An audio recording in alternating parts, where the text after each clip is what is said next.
We're going to see that with Alex, too. They don't even grapple.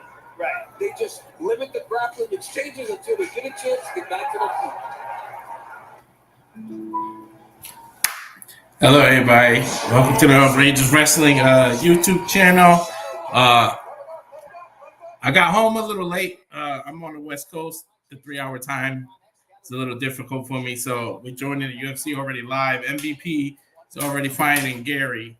They just ended the round, which Gary pretty much dominated. Almost choked MVP out. I pretty much thought he was going to go to sleep, but he didn't. Somehow he fought it. So we're joining live now in round number 2. Thank you for everybody that's watching. I can see people piling in. Thank you again. If you can tell a friend or anything, would appreciate it. The subscription. I got to get used to the West Coast time. I'm 3 hours behind now that I'm in Cali for the summer. So thank you people that stood by. I know I said 10 p.m. We were going to talk with James, but I wasn't able to get a hold of James, so I'll be holding it down alone. But you might see James on the open mic night for the Jeff Meacham Network later. So we'll see. So now joining live UFC 303 with Yuri and versus Pereira as the main event. Right now we're doing MVP versus Gary Machado versus MVP round 2, I believe now. Yep, I just watched the pay-per-view or just started watching it myself. Thank you for the people that are viewing. Welcome again. And these two started right out on the feet. MVP back to his regular bouncing style, fighting unorthodox right now. While Gary is fighting orthodox. I don't know too much about Gary, but MVP, of course, spent most of his career in the Bellator. He did get knocked out in there, but he won about 10-1, I believe. That was his record in Bellator. He just joined UFC within the last year. This is his second fight. Of course, he won his last fight, which was only a few months ago. So he's jumping right back into it. But he's 37 years old right now. We're going to see what he's able to do. We know what the decline of Anderson Silva happened around this age. Venom Page is very Anderson Silva-like with his moves, with his cockiness. Some people call it cocky. Some people call it confidence. So we'll see. So right now, nothing much is happening. He's trying to work his jab. He's doing his traditional stance with his hands down by his knees, fighting back and forth, that snake style, which is probably why his name is Venom right there. I call it the snake style, but he is trying to knock Gary the hell out. He did a 1-2 combination, 2 left jabs and a right overhand, but he missed. Gary fighting orthodox, MVP fighting unorthodox right now.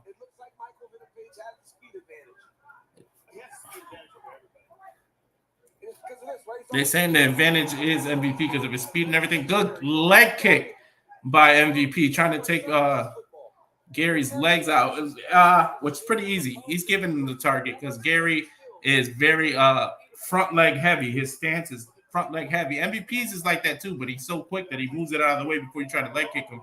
Gary's going to take him down again, it looks like. He's bear hugging him against the cage. If he takes him down and Page has to spend the majority of the fight defending like he did round 1, he's going to lose 2 rounds to 1. Right now, he lost the first round, definitely. Gary dominated it from what I saw. But again, I just rushed home from a birthday party. So happy birthday to my nephew. My birthday was yesterday. So his birthday was Tuesday, I believe. So we just did like a double party with some laser tag and miniature golf. Big party, like 30 people. His friends at school.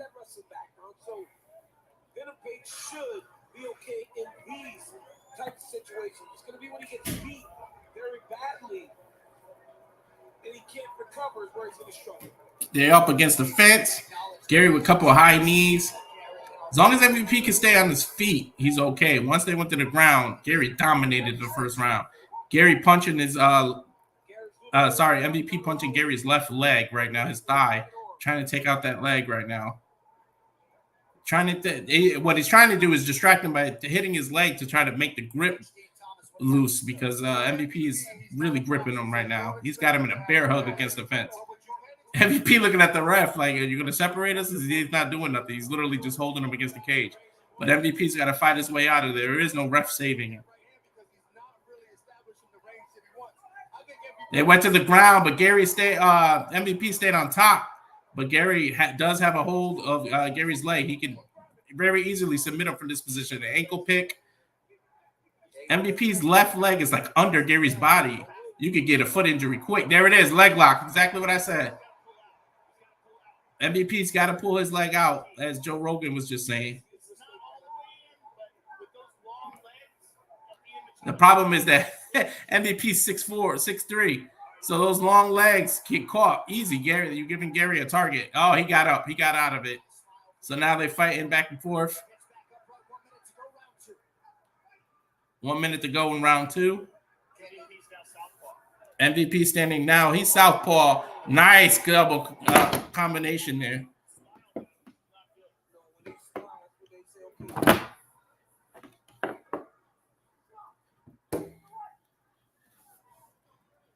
Both are standing on their feet. They're just still trying to figure each other out. Couple of MVP chants by the crowd here. So UFC, this is big, 303. Welcome again to the Rage of Wrestling YouTube channel. This is International Fight Week. So big deal for the UFC. The main event had to change from Chandler and McGregor, who, of course, broke his toe, I believe, his left big toe. And so he had to pull out of the fight. So we got Alex Pereira and Yuri Prohaska, if I'm pronouncing that right, part 2. And right now, you're watching along with Machado Gary versus MVP. The round ends. I think MVP might have took that because Gary didn't take him down. So it might be 1 round apiece right now. If you would like, just make a comment there on who you think is winning if you're watching along. Like, it might be 1-1 to me because Gary definitely won that first round because he was dominating. It was on the ground for the when I went in, it was 3 minutes left, and he literally was on the ground for all 3 minutes. And again, I can see that I'm being watched on Twitter and YouTube, so thank you for everybody who's watching. If you can, please subscribe to the @Rage of Wrestling YouTube. I greatly appreciate it. And then after this, I am going to join Open Mic Night. So our usually Saturday shenanigans over on the Jeff Meacham Network. But I always stream that on my YouTube as well. And thank you, Jeff and JJ, for being so nice and always allowing me to share it to my audience as well. Really appreciate that. And here we go. Save $10 on UFC 304 Saturday, July 27. Saturday, July 27. Bahal Muhammad look like versus Can't even see right now. Versus Edwards. Okay, Bahal Muhammad versus Edwards, who I think Edwards is winning. I really think Edwards is winning, taking that title, and it's in London. So that'll be July 27th, which will be our next watch along. So Bahal Muhammad has to go all the way to London, across the pond, fight Edwards in his hometown, Leon Edwards, and see if he can take the middleweight crown. All right, here we go. 4 minutes to go in round number 3, third and final round. MVP versus Machado Gary. Gary with a nice lead kick tried to take MVP's body out, but he avoided it. MVP got this weird fight stance, man. He does this weird, like, snake-like thing, and he's going back and forth. MVP, Gary went for a takedown, but MVP ended up on top. Now he's definitely on top with the ground and pound.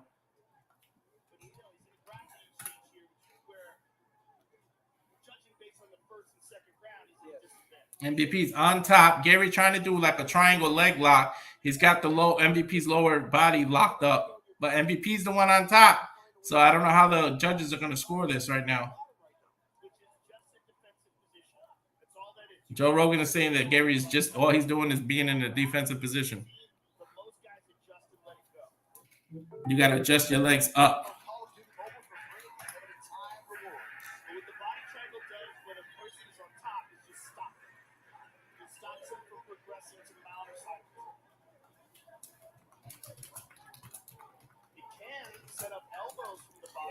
Joe Rogan saying you can set up elbows from the bottom, which Gary immediately hit an elbow when he said that. But MVP is still on top, so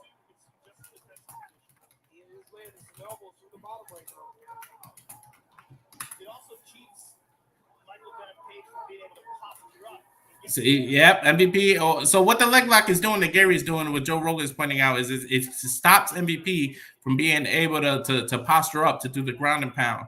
And that's what you want to avoid. Usually when you hold the person's neck down from the top a referee stands up. But lately, they've been letting a lot of this go because of the popularity in jiu-jitsu and submission fighting.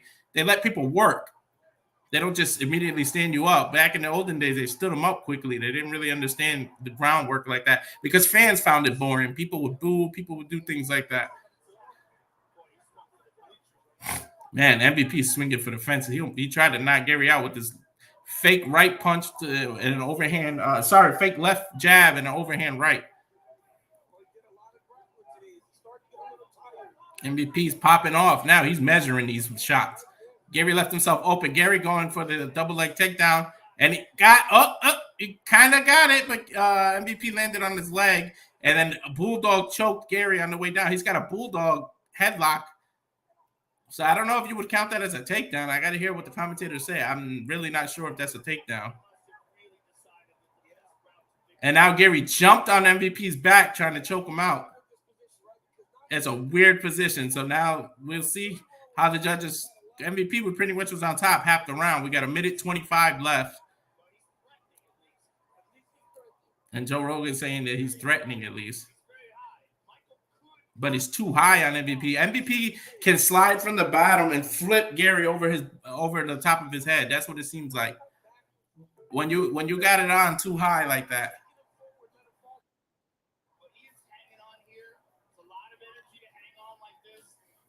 Joe Rogan saying this, you expend a lot of energy trying to hang on here.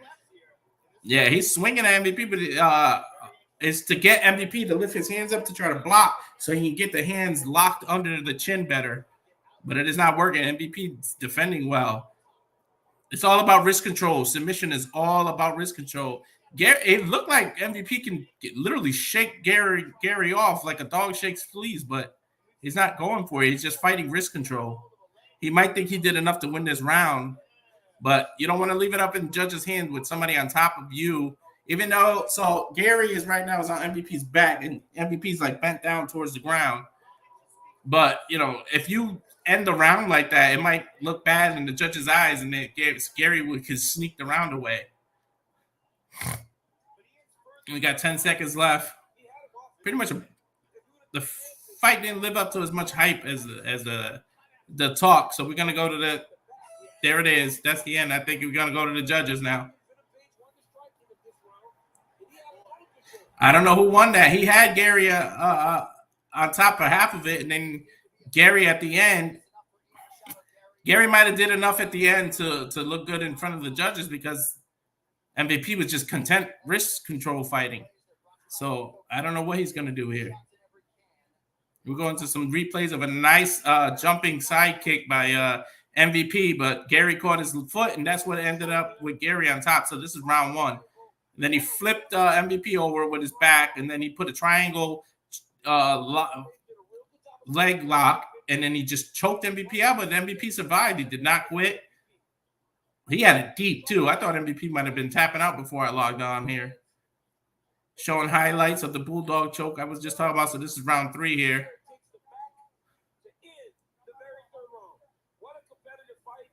That bulldog made that. So he slipped out of the bulldog, and then Gary ended up on top of his back for the round 3. So it is a competitive fight.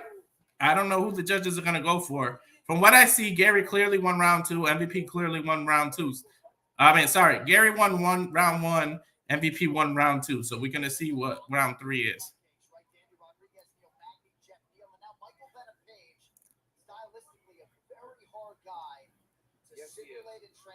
Let's see what we're going to put in here. For the first time tonight since on the pay-per-view itself, before the prelims, we're going to go up to Michael Buffer and see what he says here. Let's see if it's 30-27, 29, 28.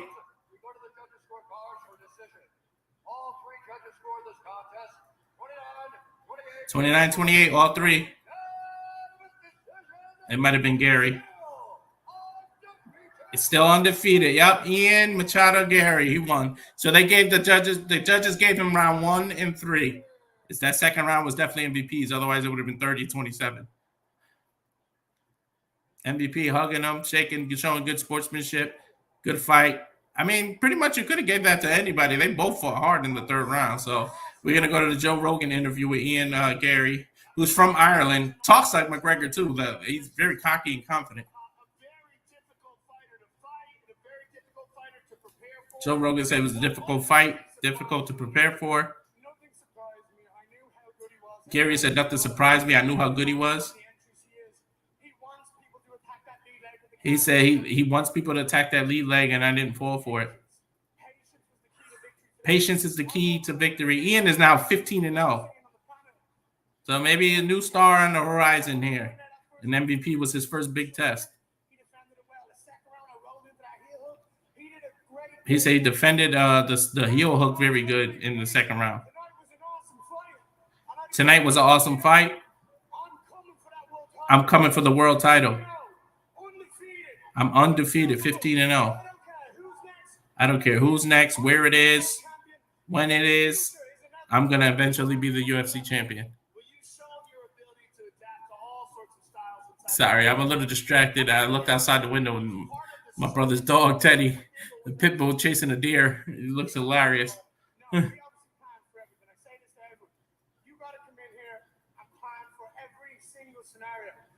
So leave a comment below if you're watching along. See if you agree with the judges. Would you have given that to MVP or would you have given it to Gary?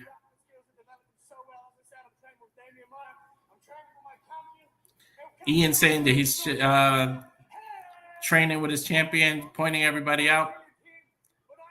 Ian's a good. This is the first time I've seen Ian. I don't follow him. I'm watching him, but he's giving a good interview here. So he might be a star if he can talk like that. But of course, being from Ireland, everybody's going to compare him to Conor McGregor. So we'll see what it is. Let me just remove, since the fight is over. Let me remove the.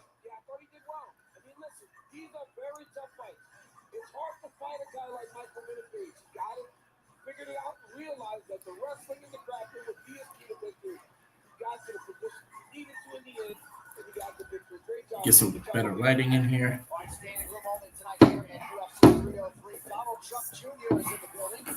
They're showing Donald Trump Jr. in the building.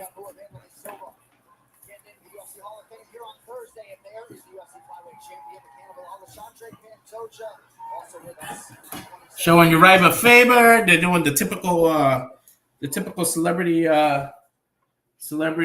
spots. So now that they're going to commercial, I'm gonna do a quick commercial. This is the shills of everything that's coming up with the watch along. This is the most updated one. However, obviously you guys can't count the UFC because the UFC will be in there, and that's what we're doing now. So we got the commercial break that we're gonna go for. If you give me a moment and I can find it here.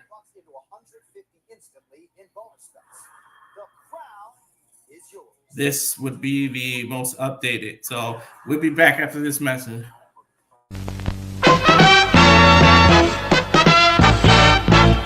And now, preview time. So let's take a look at what's coming your way.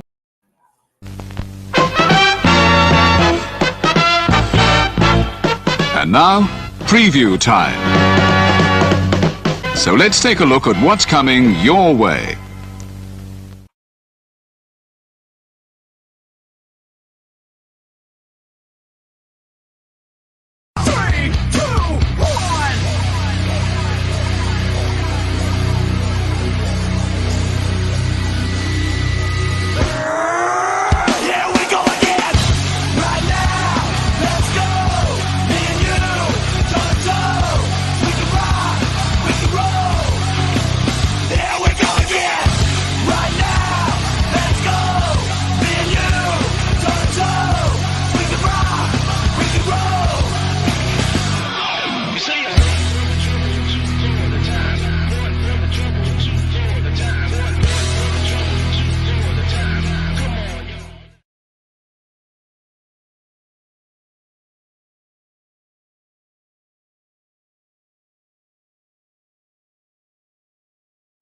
And we're back. Too bad I don't have Noah on my stream, so we can't do all the professional wrestling. Damn it! But I can't give it justice. We know the passion that Noah Foster has, and tune in for more from him and I. We're gonna be doing some of those. If JJ can't make it, when JJ has to work, I can be his backup. So you'll see more from Simply Reliable, which is Noah and I. So we'll see if we are the ones who have to commentate on Heat Wave coming up for NXT, or if that is JJ. I'm not sure if he's going to be able to make it or not. But it is, pardon the pun, but it is heating up. Heat Wave is looking good. So right now we got next up. It looks like they're going to go with Bueno Silva versus Chiason, if I pronounced her name correctly.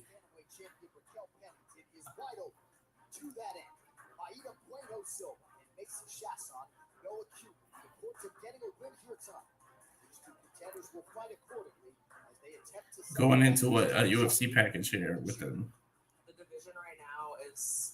They're saying the division right now, the 145 division is wide open.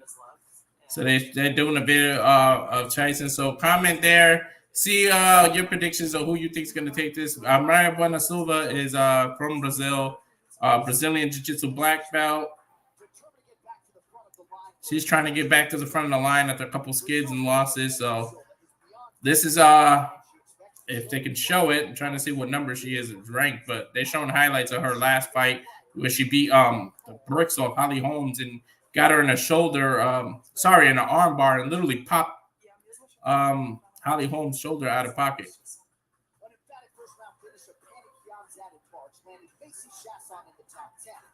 She has always shown world-class potential. Now it looks as though the New Orleans native has put it all together right in time. Instead of putting it, we're still doing a highlight.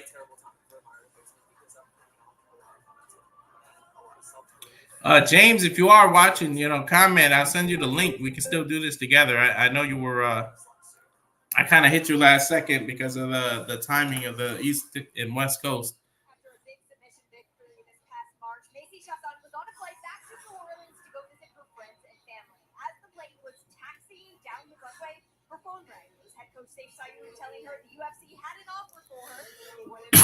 We're doing a walkout here. Gonna have to turn this down because we know copyright with the music that they walk out with. I'm gonna start. It looks like Macy Chesson is walking out first. I apologize to you if I'm pronouncing your name wrong.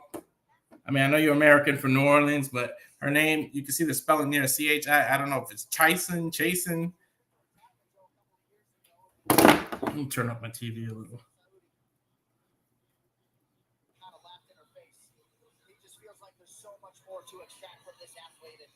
I'm waiting for them to show some stats that I can give you guys.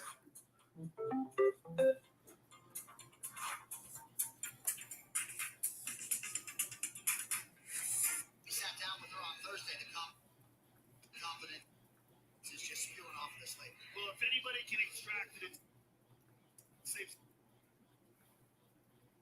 sorry, my feed got like crazy commercials in the feed. Because I hear it going in and out. Trying to watch it on my phone at the same time because the computer's active. When it comes to running, we talked about Myra Border Silva. She goes, honestly, multitasking sucks, people.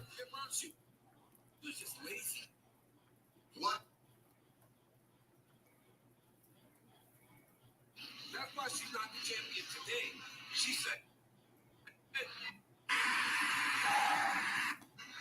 She had an opportunity to have an opportunity if you fight the way she fought was very disappointing. Saying if she fights, Joe Rogan saying if Macy fights the way she fought the last time, it should be very disappointing. I don't know much about her. I didn't watch her last fight, but apparently it wasn't that great.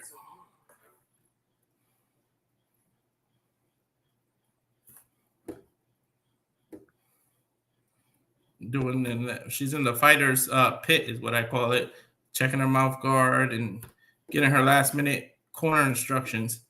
If somebody can figure that out, I say that on every stream, what that corner is called before they go in the octagon. I always call it the fighter's pit, but I don't know what that technically is called.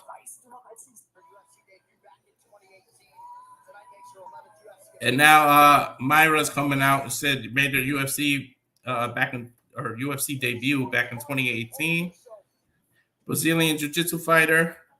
Obviously, she's from Brazil. They all BJJ is like McDonald's over there. It's just everywhere. That's what everybody does. Just do everything right. But for her, the perfect way to win this fight would be to beat Macy by submission.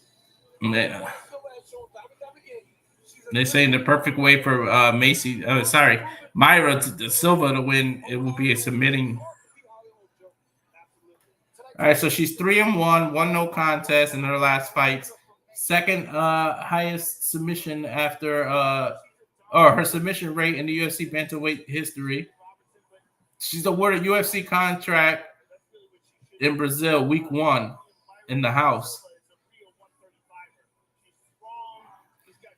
Joe Rogan saying Myra is a real 135. She's strong. She's durable. Brown belt. I said black. She's a brown belt in Brazilian Jiu-Jitsu. And she has had to deal with some different things mentally, emotionally, and otherwise. And I think that's what Macy Chasson was leading into this week. She feels like Maida Bueno Silva fights on emotion.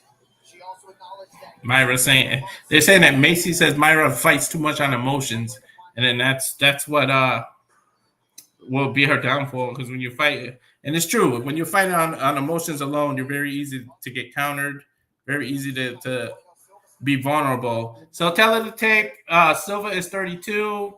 They're the same age. Silva is 5'6".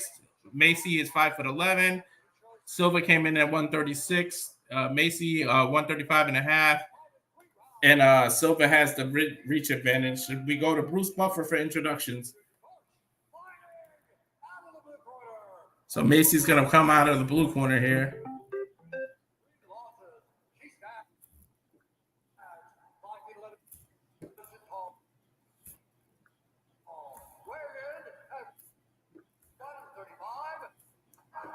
Weißt du noch, als sie sagte?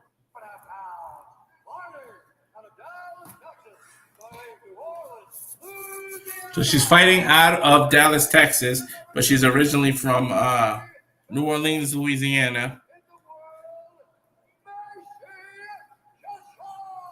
Real Wyatt, Gary won by decision. He won 29-28. So 2 rounds to 1. He won round 1 and he won round 3. Gary, but it was a close fight. Like round 3 could have went to anybody. Like they both were dominant. So round 3 was just the decisive round. It was really close, but it ended with the round ended while Gary was on MVP's back going for chokes. So that I think that's what swayed it with the judges. But MVP dominated the first half of the round, and then Gary got on top.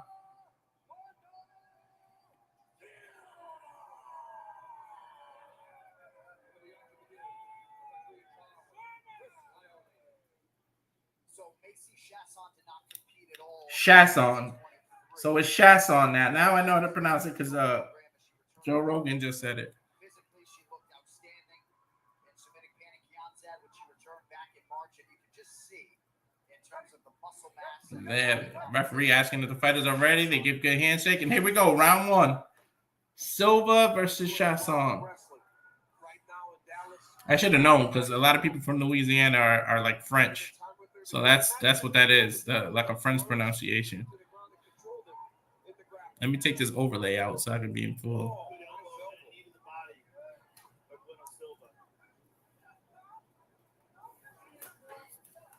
Let me get this light bulb out of your way, people. May not seem like she's carried much emotion. She's very mean and she hits really hard. There's no doubt.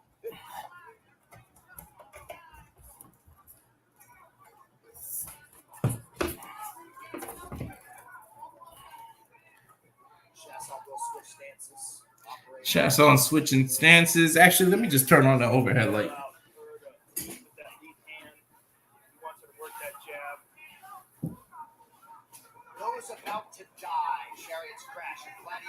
Yeah, I'm on the West Coast right now. I am not home. I'm at my brother's home. I'm not used to where anything is right now.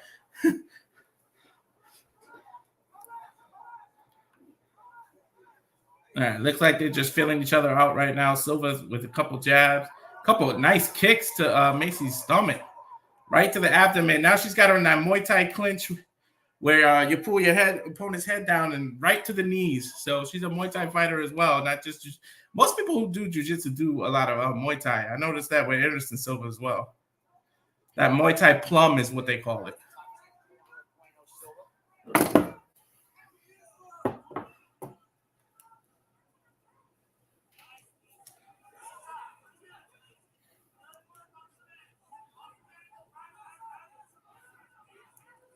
Nice spinning heel kick by Silva. She caught Macy on the jaw, but Macy took it like a champ.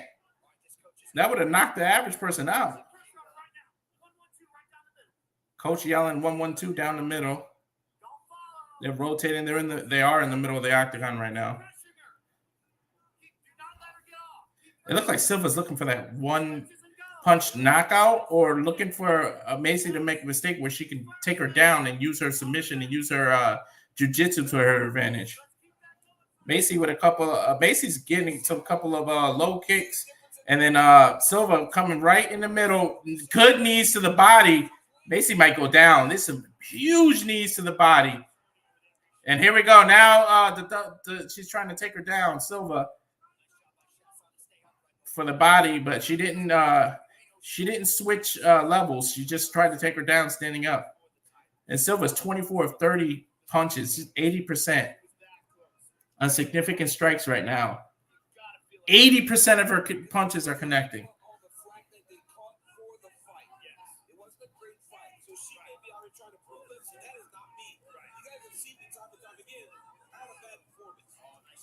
Oh, nice counter by Macy. Couple of jabs in the cross. And, oh, man, Silva is really working Macy's body. She's just digging in her body. Like Joe Rogan's bringing it up, too. Macy's abs are going to be red as hell after this fight.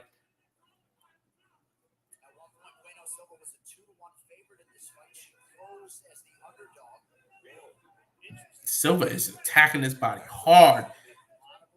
Macy trying to block. She's got one arm on Silva's head and the other arm down on her leg, trying to protect herself from those knees. Those knees are vicious. Now Macy with a couple jabs. Now, there you go. She's using her boxing. Silva coming back. Wow, Macy with a nice hook across Silva's jaw. And again, now that they're hugging, Silva puts Macy in Muay Thai plum, and she is just digging at with some crazy body shots and some knees too. Macy fighting back. Now Macy's got Silva in the Muay Thai plum, and she's knees of her own to the body. Both of them boxing, just slugging it out. There's a level change by Silva, but Macy's fighting it. Looked like she's trying to turn the takedown into a Kimura. She's grabbing Silva's left arm as she's trying to take her down. And if she does take her down, it's going to reverse it into a Kimura lock. Macy's fighting it. Macy's fighting, trying to grab that arm, turn it into it. Now Silva with a trip, nice takedown. But Macy got right back up. Now they switch. Macy's against the cage right now. Sorry, Silva's against the cage. Macy's on her body trying to push off.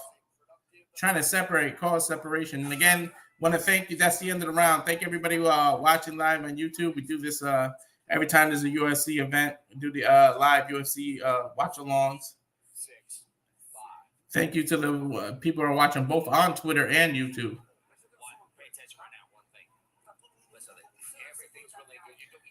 They go into Silva's corner where they speak Portuguese there. They're saying she starts spinning. You need a counter.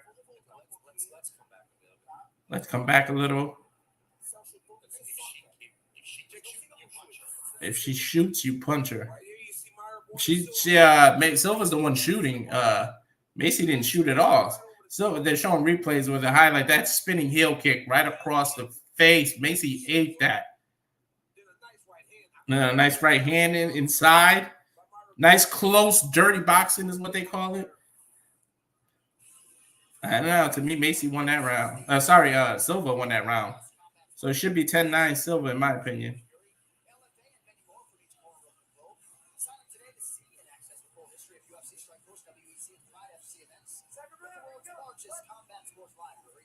Here we go. They start out in the monster can in the middle. Macy getting it in. Went right for the boxing. Silva with a couple counters and a nice kick. Head kick. Ooh, Superman punch by Macy. Macy shooting and taking Silva down.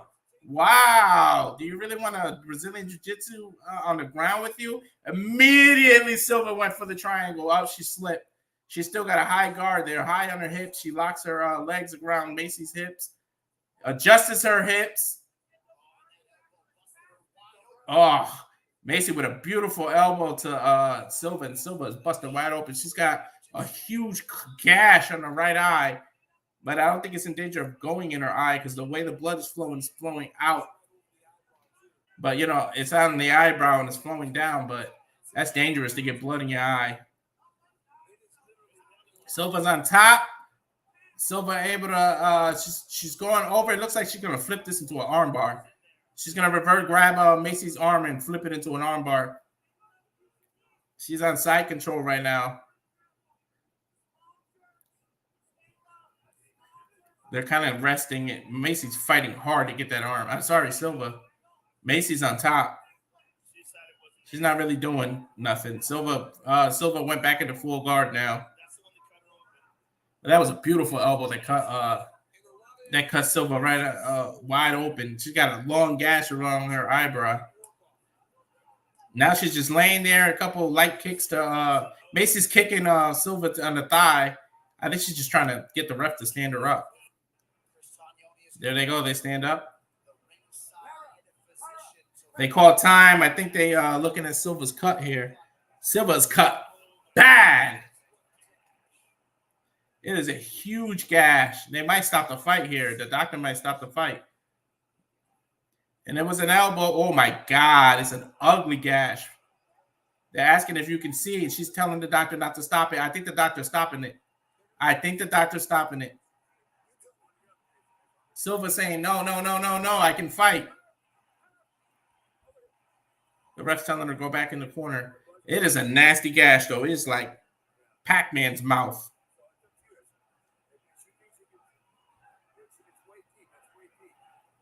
And the doctor's saying it's too deep. Yeah, they're waving it off. Yeah, and that was an elbow. That wasn't an accidental headbutt. It wasn't so Macy might have been awarded the fight. Yep, Macy's celebrating. By doctor stoppage. I mean, do you really want to celebrate a doctor stoppage, though? I mean, I get that you, the one who did the elbow and everything, but you're celebrating like you knocked her out. That is a deep cut, though. I might agree with the doctor. That's a huge gash. Even Dana's looking at it saying, yeah, you got heart, but the doctor stopped it. Silva's crying, not crying, but complaining to Dana. But you can see the blood is just coming out fresh, and her whole face is red. It's a crimson mask, as they say in the WWE.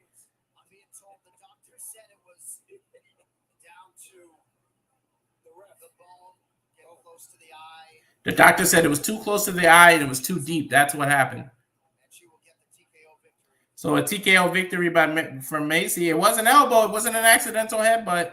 It's an elbow caused that cut. So they're showing the replay while she was on top. She elbowed to get her down. Ooh, that was a nasty elbow. Macy smart. And it cut it immediately. Like the blood poured like a fountain. Nasty cut. DC just said the same thing I said, a nasty elbow.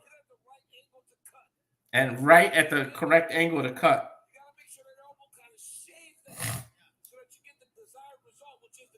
Yeah, he said you got to angle your elbow so you can get the desired result, which is that deep gash cut.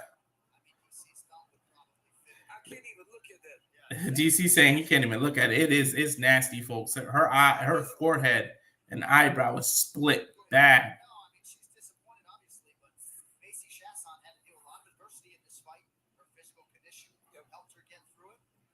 That's a nasty cut. The camera keeps like showing the cut. It is disgusting.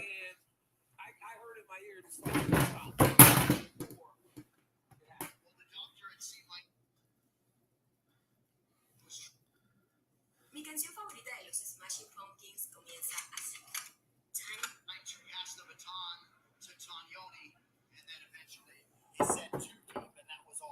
The referee said too deep.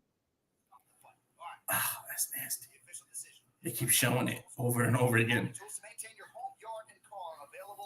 As we go to Bruce Buffer for the official, where it should be a TKO round due to a cut. 1 minute, 58 seconds of round number 2.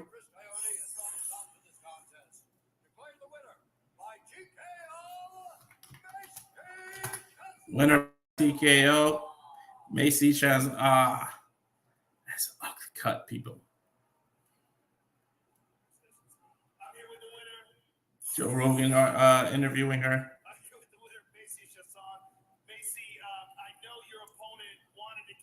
I know your opponent wanted to continue, but it was a deep cut. And do you think it was a wise decision by the ref? She said we were hoping we were going to continue. My opponent kept saying we're going to keep going, but ultimately it's the ref's decision or the doctor's decision. Macy saying I was so prepared for this fight every single night. Joe Rogan shooting to the replay, say take a look at the big elbow, describe what happened. He said you postured up, you elbowed, it doesn't get cleaner than that. He said she got a reputation for submission, so I just wanted to be dominant while I was on top. I just kept my head down and swung. He said, doing this in and out every day. I live this. This is my life. Joe Rogan congratulating her and shaking her hand. So there we go. The second fight of the pay-per-view.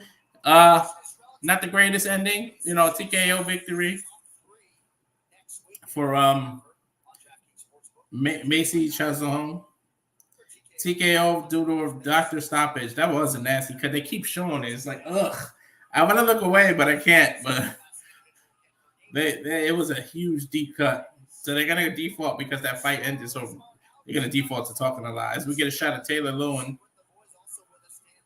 Dan Reynolds, Imagine Dragon lead singer, Donald Cerrone, 2023 UFC Hall of Famer. Of course, number 2 contender in the lightweight division, Charles Oliveira. Michael Chandler, who was supposed to fight, he's in the crowd here. Justin Gaethje, former interim UFC lightweight champion, current BMF champion. Oh, I'm sorry. No, that he was the BMF champion, I should say. He obviously got knocked out. So it looks like we're going with Anthony Smith and Roman Dolz's next.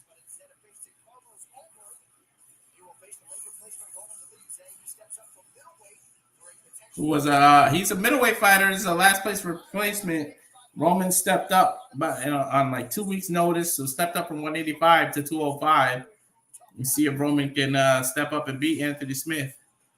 Anthony Smith, tough. He won all my respect after he fought John Jones a couple years ago, and John Jones hit him with like a bad low blow. And had he not continued, Jones would have lost the fight. If the referees asked Smith, do you want to continue? He could have took his ball. He was losing the fight. He could have just said, I can't continue after that low blow. And he would have been rewarded the fight. It would have been a disqualification for John Jones. But he manned up and continued the fight, and John Jones handled Smith easily and beat him 5 rounds to none. We're getting a commercial now for the next UFC, which I'm going to do a watch along July 29th. It is Leon Edwards versus Bilal Muhammad for the UFC lightweight championship.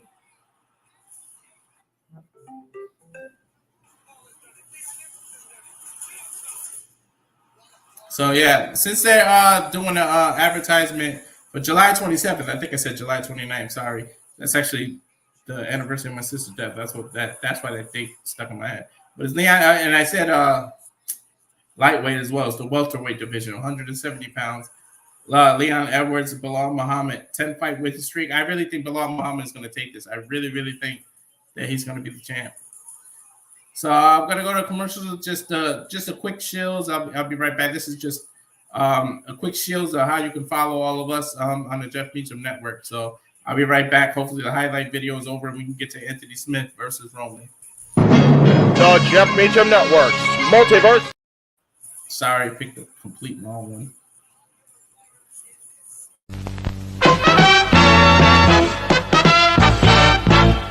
And now, preview time.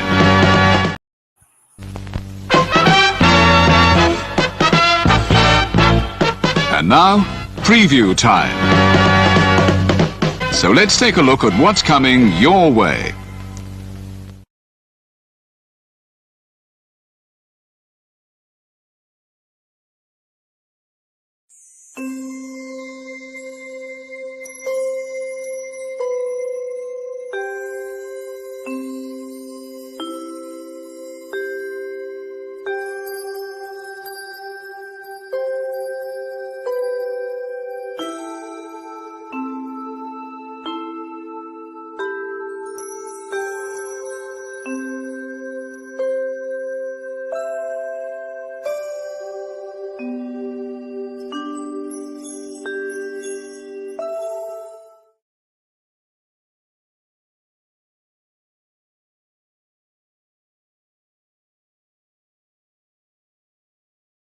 You can hit the subscribe button so we can build this channel.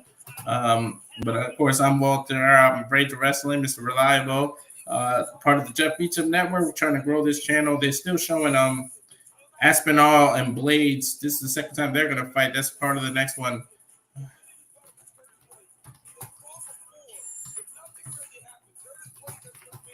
I'm messaging Jeff to get the graphic for the next UFC watch along. It's July 27th. Bilal Muhammad versus Leon Edwards, welterweight championship. The co-main event is Tom Aspinall, Curtis Blades, two big juggernauts in the heavyweight division. A lot of number one contenders. It might be whoever wins might get the next title shot after John Jones, who it was announced in November UFC. I believe that'll be 310. I'm not sure. Don't quote me on that. We'll get that number corrected, but it is John Jones versus Stipe Miocic. That's been announced in November. So we'll see if they get that advertisement, and I can give you guys the date. Okay, here we go. I think Anthony Smith is going to come out first. Or actually, Romans should come out. Romans is a minus 140, and Anthony Smith is plus 120 on the DraftKings Sportbook odds.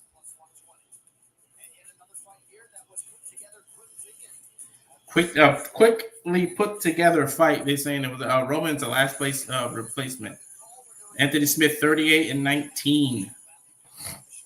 So he's a journeyman. This is the light heavyweight 205 division. Roman 12-3.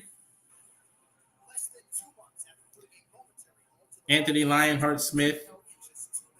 They're showing him that his last fight where he ended in a guillotine. That was a beautiful guillotine too.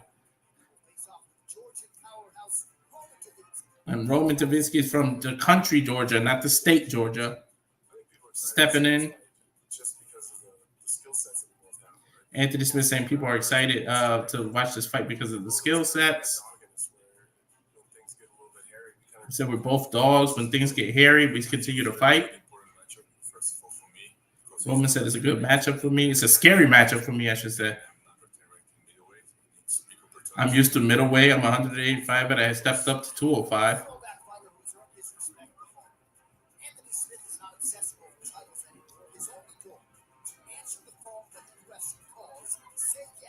They're showing good highlights of Anthony Smith. But I didn't know he had a submission background. He won quite a few fights by submission. Like, I've seen his knockouts.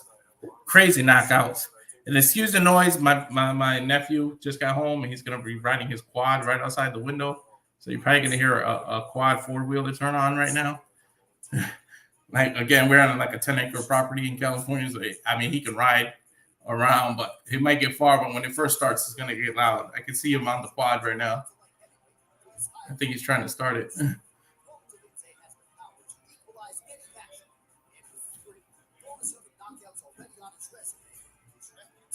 It's still showing highlights of Roman's last fight, where he won by ref stoppage. Technical knockout.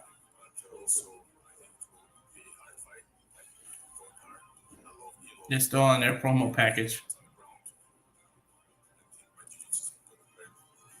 That's the one thing about UFC. They show so many packages of commercials, and it's like, you pay $60 for every pay-per-view. And it's like, get to it. But again, they got to make up time because that last fight ended way quicker than they expected. I mean, who expected the doctor's not stoppage with a cut halfway across the forehead?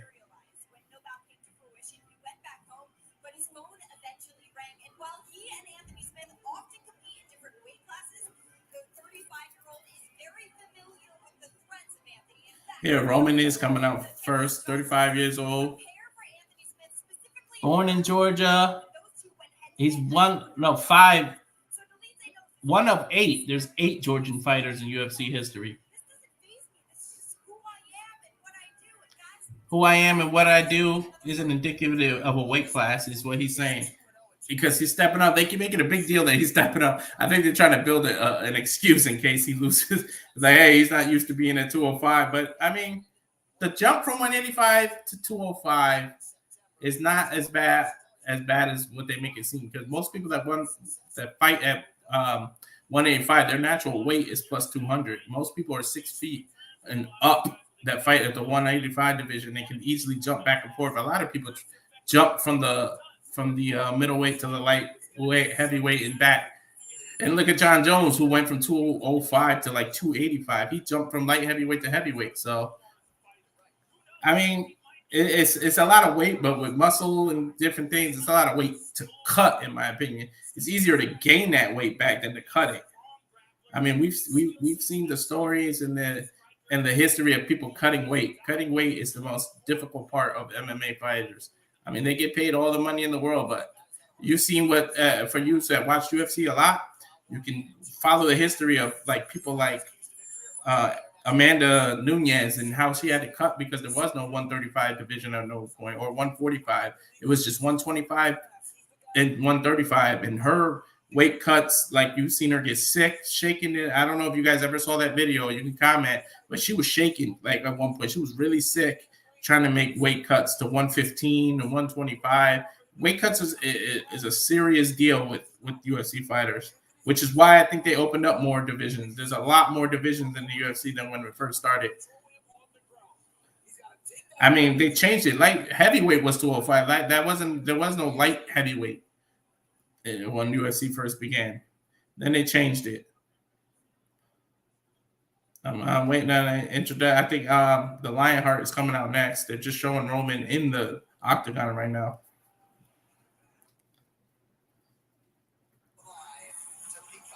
Anthony Smith from Corpus Christi, Texas. A notorious bad crowd with WWE in terms of pops. Jelly Roll. They showed some more of the celebrity in the audience. Jelly Roll was just shown. He got a big pop out of the crowd. Anthony Smith, his last fight, defeated Petrino by first round submission, which was back in May 4th. Finished 34 of 38 wins, 19 knockouts, 15 submissions. See, I didn't even realize how many submissions he had. 5th most finishes in UFC light heavyweight history. And see, he's had 8 fights in the lightweight division. Now he makes his way to the fighter pit, get his drink, check his mouthpiece, check his cup.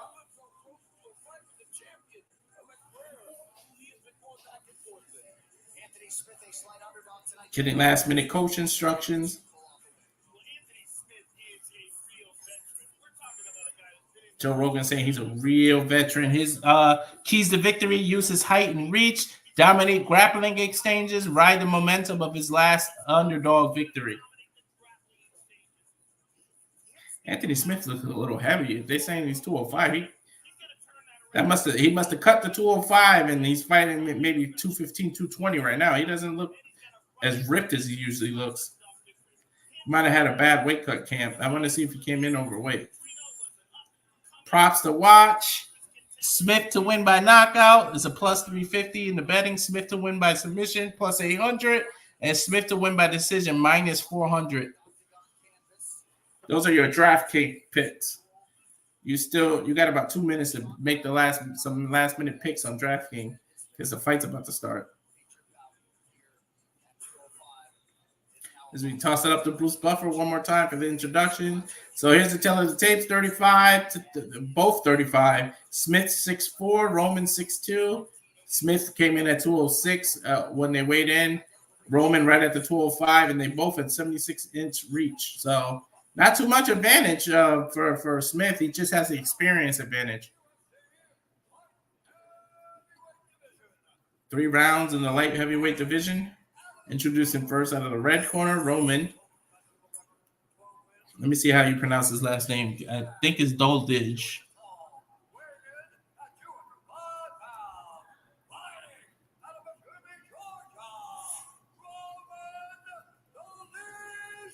Dolige. That's not what that looks like.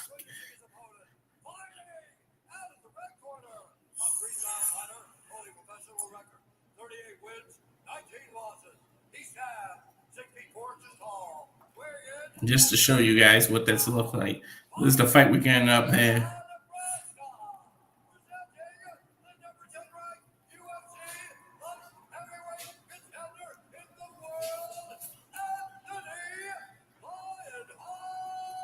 We're introducing Anthony Lionheart Smith.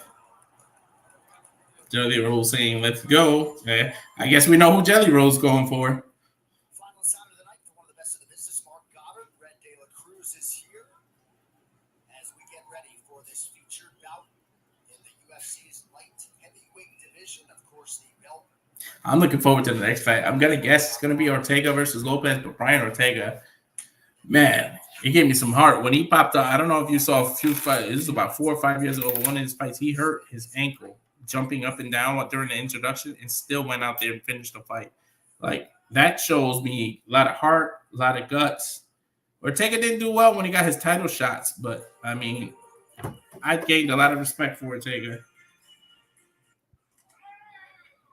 All right, here we go with Smith here. If my phone, it's hard to watch Triller on your phone, man. It like jumps around a lot. Trying to get his kicking game going early, and he has attacked all levels. There we go. All right, they're fighting in that gun now.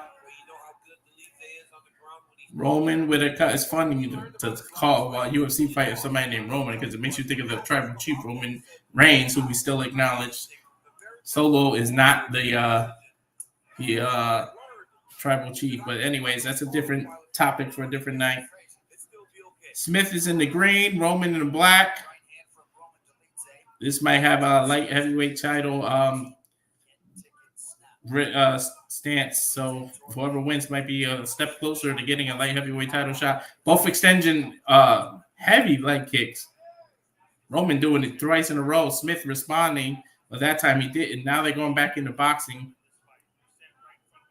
Standing right in front of each other. Smith is on that lead leg. If Roman can take out that lead leg with these leg kicks he's throwing, then Smith will be in a bad way because he tends to do that. He always leads with that leg. That's exactly what John Jones did to beat it. He kept kicking the hell out of his leg. And you know John Jones with that oblique kick that he does. There it is. As soon as I said it, Roman attacked the leg. That lead leg went right for it and got a good kick. And Smith kicking with his back leg. That was unique. He showed his front leg, but then kicked with the back leg. Nice and quick, too. Smith, Roman with another leg kick here. It seems like that's going to be Roman's plan, to kick that lead kick. That lead leg.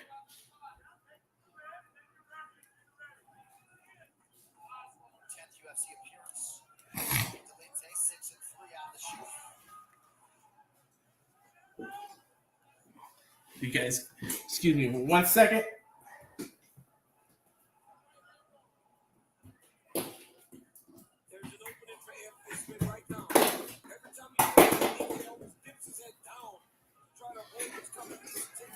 Can't let your source of what you're watching die on you in the middle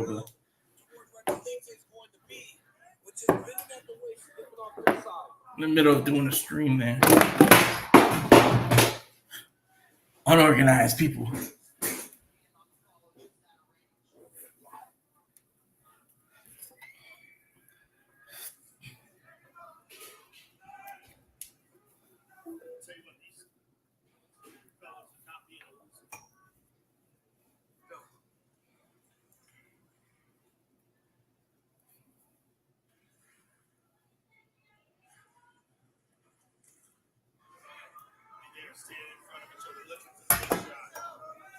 Both fighters standing in front of each other, just looking for big shots. Joe Rogan said, and I can see that. They're both just looking to knock each other out.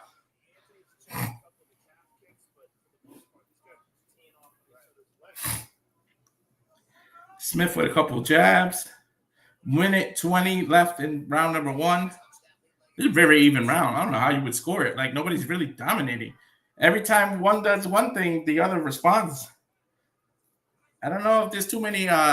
Obviously, there's been ties in the UFC, but there's not too many. I don't know how you would judge this. Like, this is a weird fight. Nobody's doing too much. They're both looking for the big knockout, and then they're taking their sweet time right now.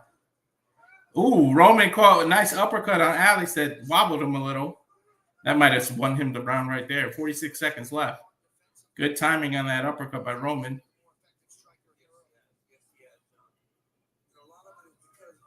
Couple jabs by Smith.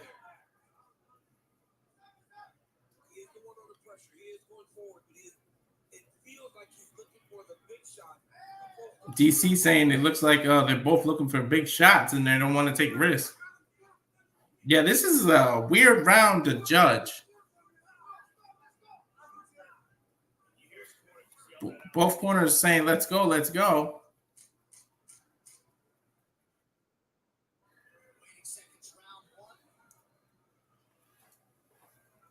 Round 1 seems 2 seconds away from being in the books.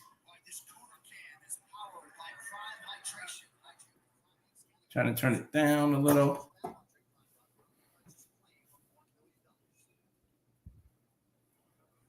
Going to the corner now. Smith sitting down, trying to hear what the corner is telling him.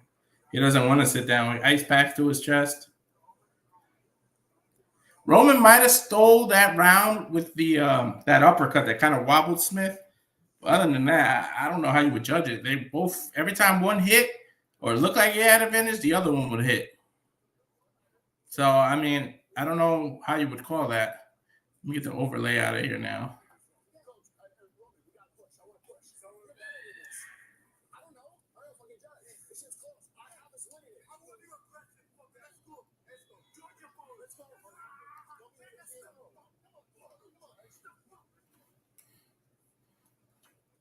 We're going in round number 2 now. Pretty even fight. I have no idea, to be honest, how they scored that. I'm gonna guess Roman won that round because of that uppercut, because it did stumble Smith, but Smith came back right away with 2 jabs, so he wasn't too hurt. It's just kind of knocked him off balance. Roman immediately with a leg kick to that front lead leg. Smith switched stance. He's fighting orthodox now, but he still has that lead leg out there. It's like a big target for Roman. That's exactly what Roman's doing. A couple more leg kicks.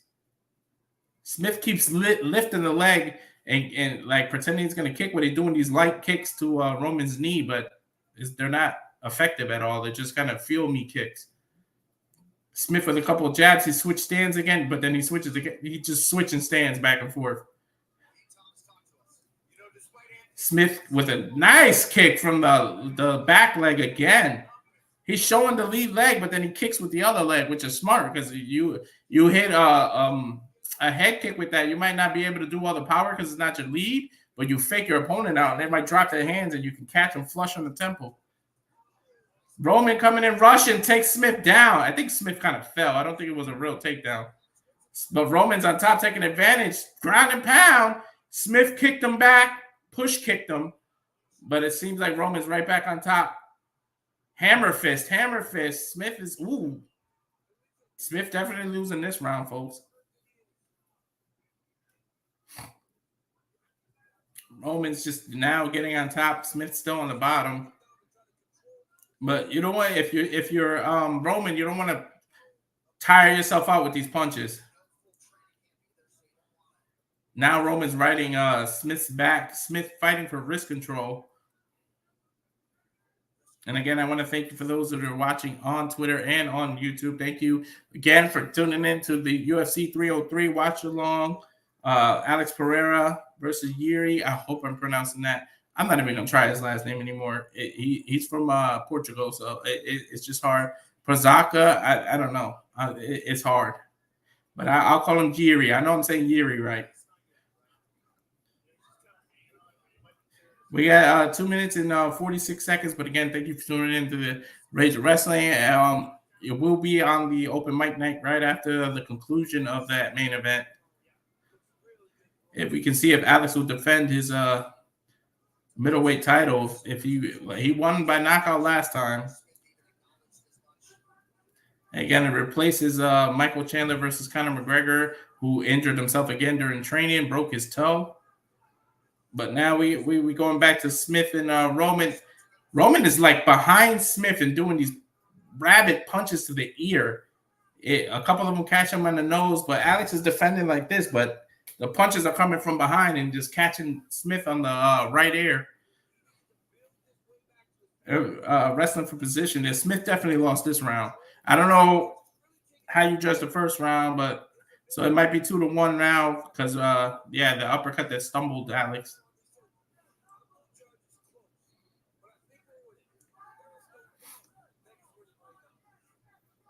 Smith trying to wake his way back, but Roman took him back down.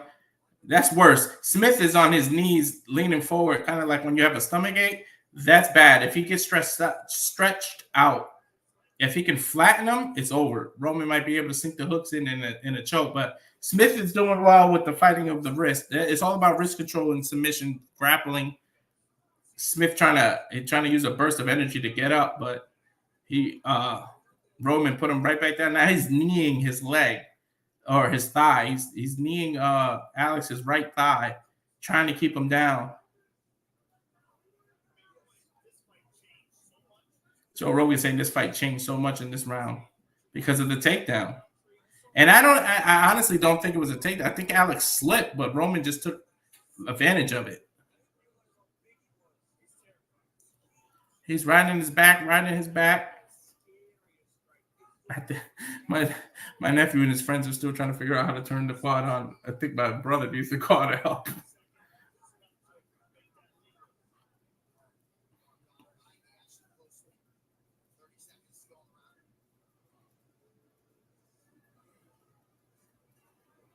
They're both back on their feet. Now Alex is chasing Roman down, trying to knock him out. He lost this round. He's swinging for the fences. But again, too sloppy. Open arms, swinging wide. You can get caught right down the middle and get knocked the hell out. You can't fight like that. I know, Darren. Darren's saying I would have ordered this and McGregor was happening. I'm a little disappointed by that. I wanted to see McGregor come back. Even if he loses, he's the type of person you love to see lose or just see fight, but he's an attraction. That's why the UFC keeps him around. And he hasn't fought in like 2 or 3 years. I mean, his last fight was Dustin Poirier, where he broke his leg. And it seems like his heart really isn't in the fighting game as much anymore with the whiskey and all the money and his popularity. He's in movies. He's doing everything. He's doing so much that it seems like his heart isn't in MMA anymore like that. Ever since he fought Floyd Mayweather in boxing and made all that damn millions, and then he launched his whiskey, which is a smart businessman. You got to give it to McGregor. He's smart, but his heart isn't in this fighting game anymore. Once your heart's out of it, you don't train as hard. You don't do anything. So that's probably why he's getting injured so much. His body stopped getting used to training. He wasn't been used, and then he had all those legal issues. So if we've seen the last of McGregor, I really don't.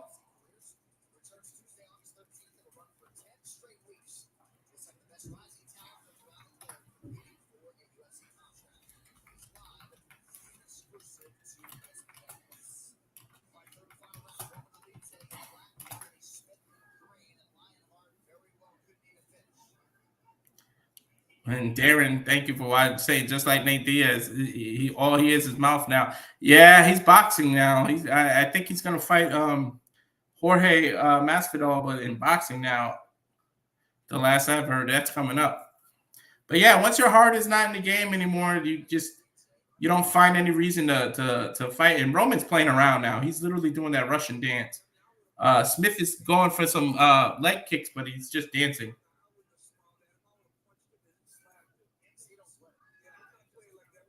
Good. I think Roman's got this in the bag, and I think Roman realizes that he's literally playing around with Smith. You fakes an up kick.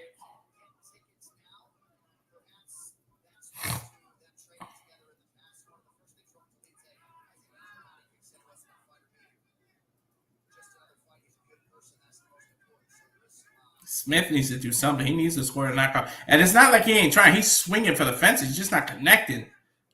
If he was connected with these wide punches, it'd be over for Roman. But Roman's dodging them. It's kind of getting boring now, to be honest. Round number 3, I think it might be 30-27, people. That first round was hard to score, but that uppercut again, I've said it 4 or 5 times, that uppercut that knocked Smith off balance is what might have won Roman the first round. And then the second round was that slip or that takedown. Roman dominated after that.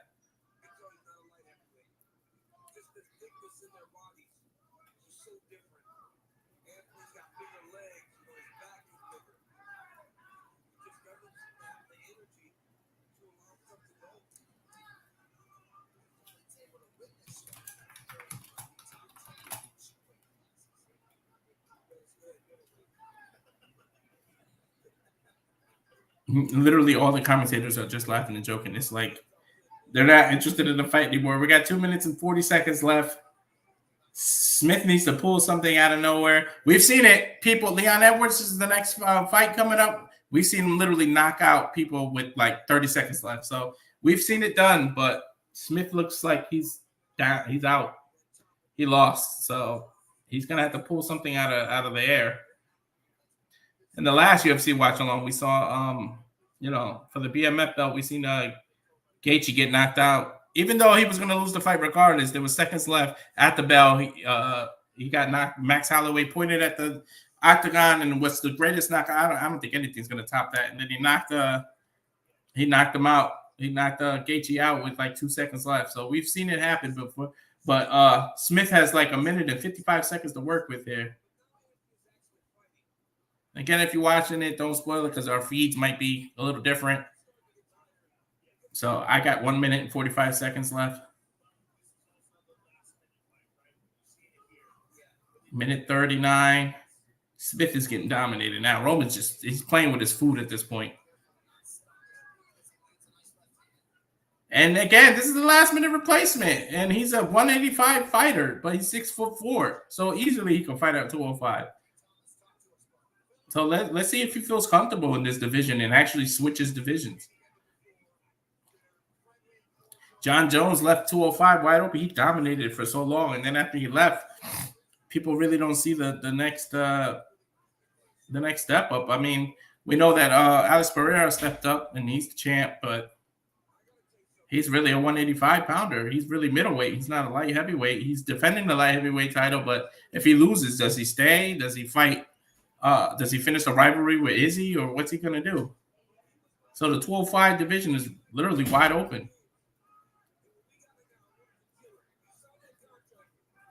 Again, Roman jabbing, running around. Smith needs something, man. Smith is not even trying now. He's just switching back and forth and jabbing. I mean, they're tired. They're both tired right now. They're just boxing and dodging, doing this, but not swinging anything. 25 seconds left.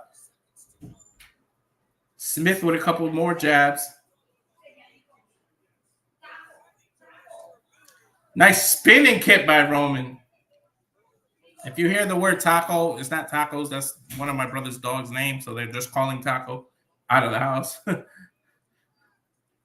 It's Taco and Teddy, the 2 dogs. There we go. End of round 3. Roman lifts his hands up. Smith walks away to the corner with his arms like this. He definitely know he lost. It should be 30-27 all the way across, unless one of the refs are like blind. We're getting highlights. That was a good leg kick by Smith. This was the first round. This is the round that I said it was hard to judge until that uppercut.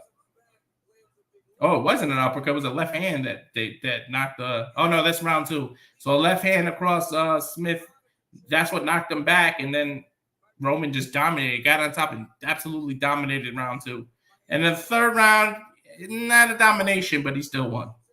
So it should be 30-27 when we go to Bruce Buffer. They're showing highlights here. And again, I want to take the time out to thank everyone who's watching on Facebook and Twitter. I'm sorry, Twitter and YouTube at the Rage of Wrestling. If you could just tell someone to subscribe. So we'll see, but I think Lionheart got his heart taken away from him because it looked like he wasn't into this fight. Maybe he had an injury. Usually after they admit that they had an injury in the camp, and that's why they didn't fight. But Smith's not a one to give excuses. My brother's also skateboarding. I'm cracking up. My son and all the cousins are like on a different. One's on a quad, one's on a skateboard, one's on a bike.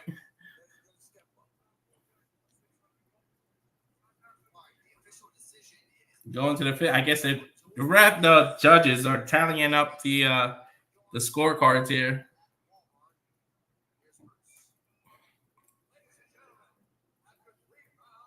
After 3 rounds, we go to the judges' scorecards. 30-27, 29-28, and 30-27. It better be 30-27. Who the hell saw this 29-28? Roman won. What these judges? There's always one judge that just doesn't know what the hell they're doing.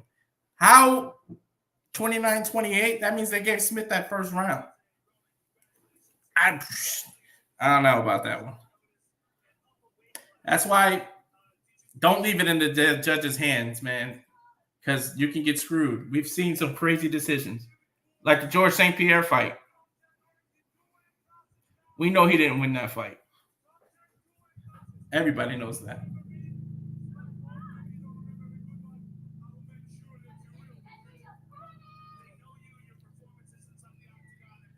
Joe Rogan saying your performance inside the octagon have been top notch.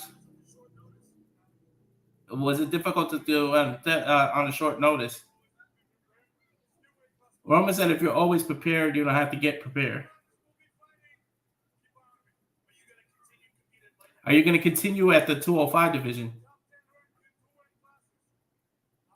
I'll fight in 2 weight classes. What will we see from you next? He said it's a big problem now. I don't know much about this weight class. But whatever the UFC has for me,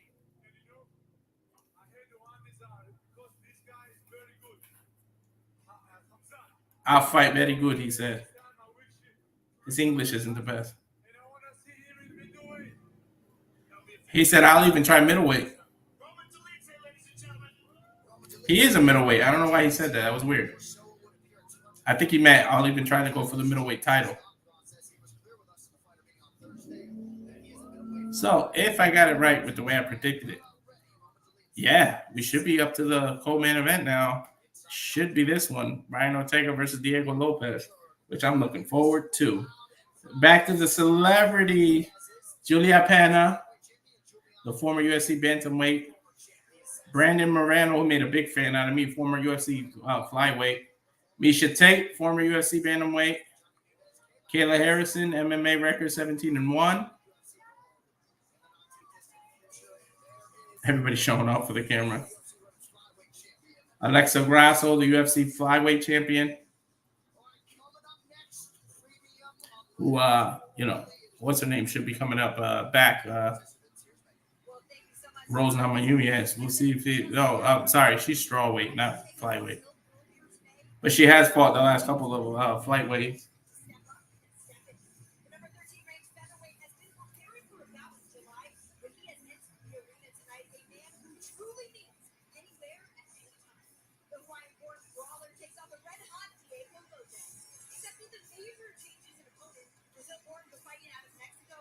Okay, so Brian Ortega has been injured. So Diego Lopez is no longer fighting him. So this is like this must have been announced like 2 days ago or yesterday, and I didn't know because again I'm in the country in the East Coast and I didn't get a lot of service, so I didn't know Brian Ortega. Yep, he's officially injured. He's not the one fighting Diego Lopez. So let me get the fighter. Let me get the fighter's name, and I can update this. Scroll across the bottom here. They're showing a commercial for some movie, some Roman Rise to Power, Rise or Die. Those About to Die, Peacock original, new series, only on Peacock. UFC 303 brought to you by Manscaped. They're doing all the advertisements. So while we figure that out, let me go back to that same commercial of all the shields coming out. JJ will send me a new video eventually and add the next UFC July 27th. The July 27th fight coming up, UFC 304. We are going to go to a quick updated watch-along commercial where you could tune in. Again, it's going to have today's watch-along in it, but obviously that's going to be outdated by the time we get to the end of this. So I'm going to go ahead and show that and try to see the fighter that Lopez is fighting tonight.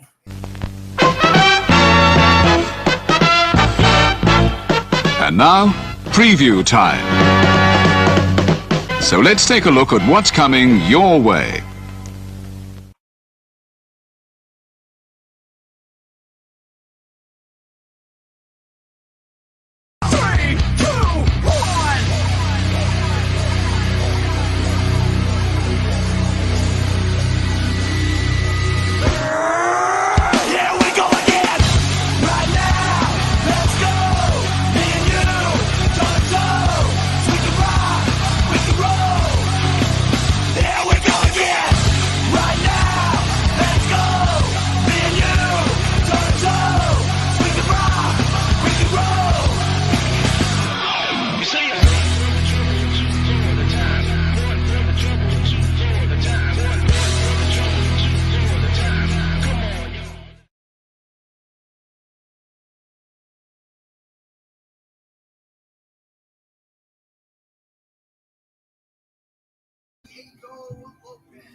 All right, so it is no longer Diego Lopez versus Brian Ortega.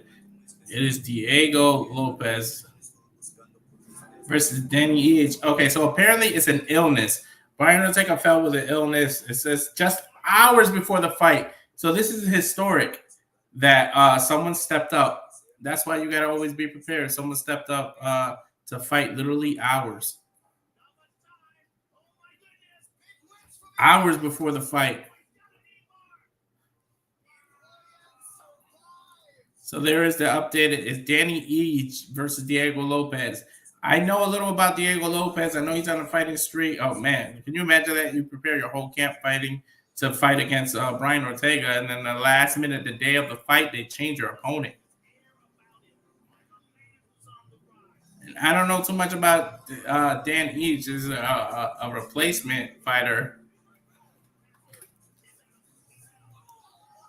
He's I see he's an American professional mixed martial artist. He in obviously the featherweight division, so he came in on the weight. He's 32 years old. He was on Dana White's Contender Series. He debuted at UFC 220.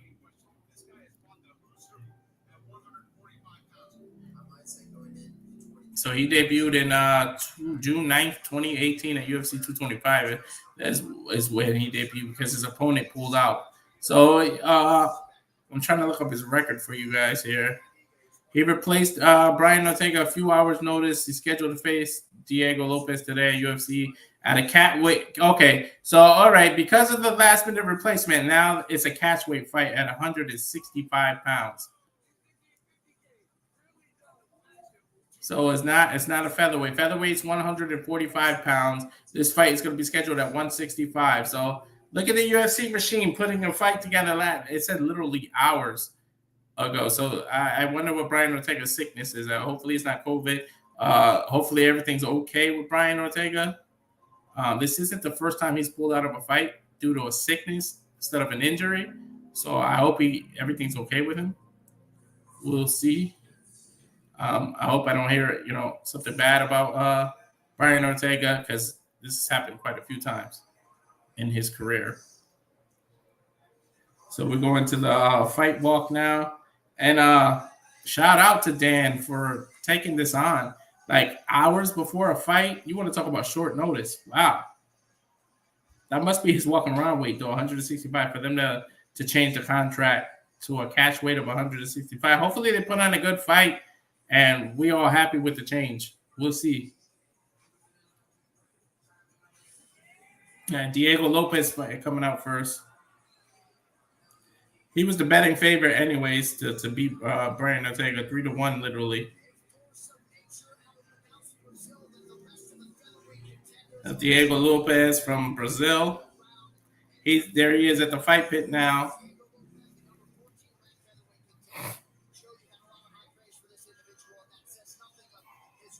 At least the co-main event wasn't scratched. I'm glad they were able to do that.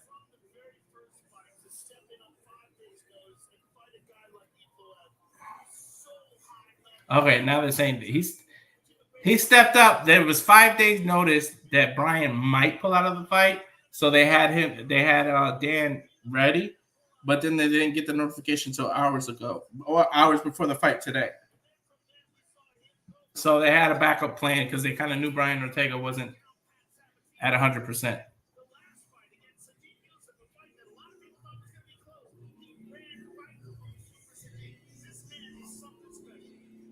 Joe Rogan saying Diego Lopez, this man is something special.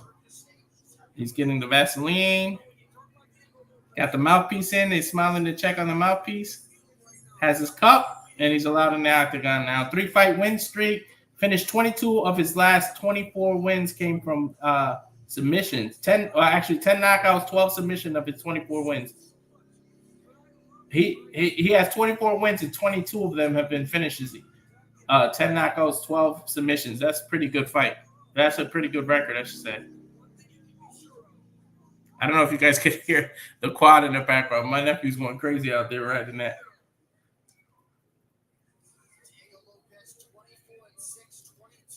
24-6 is his record. 22 finishes, as they said again.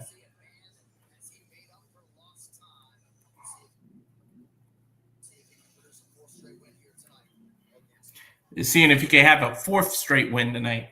He's on a 3-fight streak. Now, Dan, I'm not sure how you say his last name, Eeg, or E. One of the letters is probably silent. Let me see how they say it. I'm going to mute for a second, people, because the music.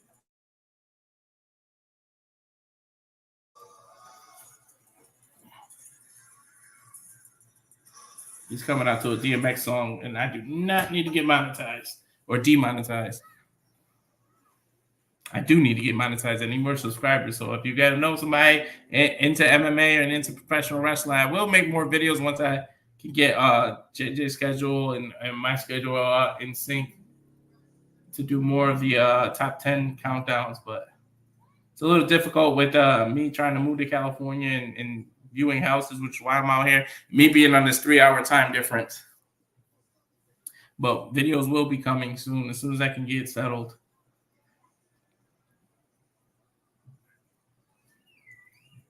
I turned it completely down. The DMX is like blasting. Don't need to get in trouble.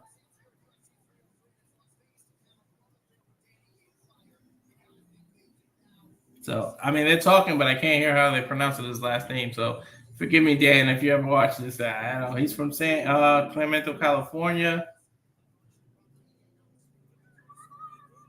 Now, he made his way to the fight pit. If they would stop playing his song, please.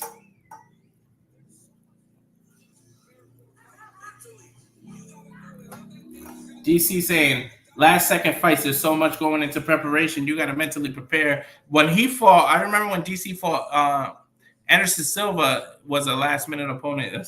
He stepped up on like a week's notice. So DC had to take his whole game plan and change it because he was supposed to fight John Jones, but John Jones got that suspension. So he fought Anderson Silva at lightweight at 205 and dominated Silva actually with wrestling. So DC speaking from experience about how you prepare for one person. So let's get Dan's stat. He's eighth most wins in UFC featherweight division, has 10 of them. 6th fastest knockout in UFC featherweight history, 22 seconds. Of course, we know the fastest is Conor McGregor when he knocked out his name is escaping me now, but it'll pop up. But he knocked out Jose Aldo. He knocked him out literally in like 10 seconds. That's the fastest featherweight knockout in history. Conor McGregor's.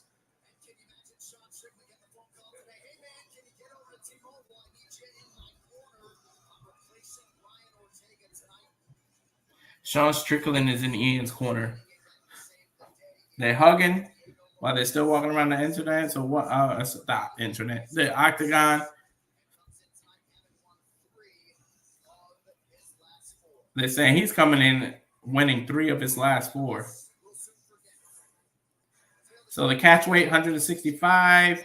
Dan is 32. Diego's 29, 5'7" to 5'11", 164.5 pounds, and Diego Lopez is 161 pounds. Diego's slight reach advantage, 72.5 to 71. So we go up to Bruce Buffer.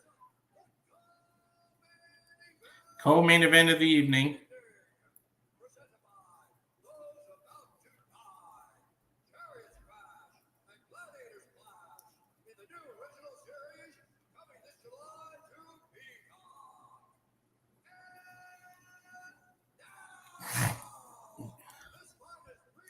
Three rounds in a special UFC catch weight. I'm surprised they didn't do 5 as a co-main event.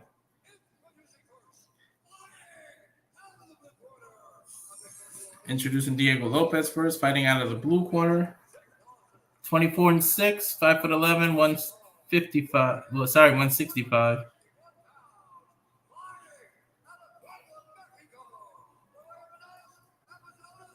Out of Pueblo, Mexico now. Diego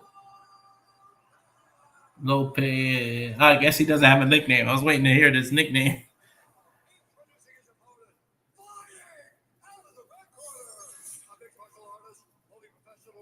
$18-7 for Dan. Minus 250 underdog for Vegas. Of course, he came in on an hour's notice.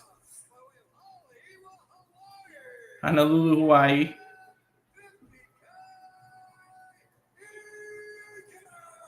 So his name is Ige. So I guess there isn't a silent letter. You pronounce it's Ige. Jason Hagog is the referee. Here we go, round 1. 4:30 a.m. Pacific, Dan was notified that he's fighting. Way to step up, bro. I'm sure that Dana White paid him handsomely for that. He's got the red corner as such. Well, and if any coach and team can make day of adjustments, Francisco Grasso and crew. All right, here we go. Let's start with some boxing here. A couple of jabs by Dan. I mean, I'm pretty sure the first round and a half is going to be all filling out. I mean, you had no time to prep for this opponent, so you're going to have to feel each other out and basically fight on instinct. He said, DC said this is tough because you're fighting a guy who's nowhere completely off your radar.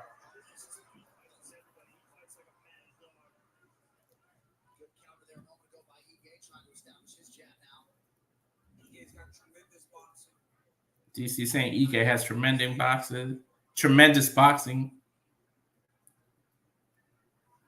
They're kind of just bouncing back and forth. Not too many strikes being thrown now. Lopez with a couple of leg kicks, like push leg kicks.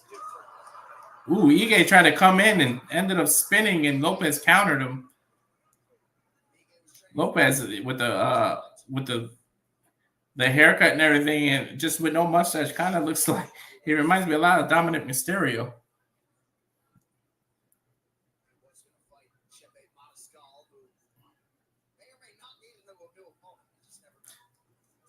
Again, Ige is replacing Brian Ortega, who was originally supposed to be in the co-main event. I was looking forward to that match too. I didn't know that they changed it, but I didn't check any updates. I haven't been on my phone like that because of the service, but he was notified at 4:30 this morning, and he still stepped up.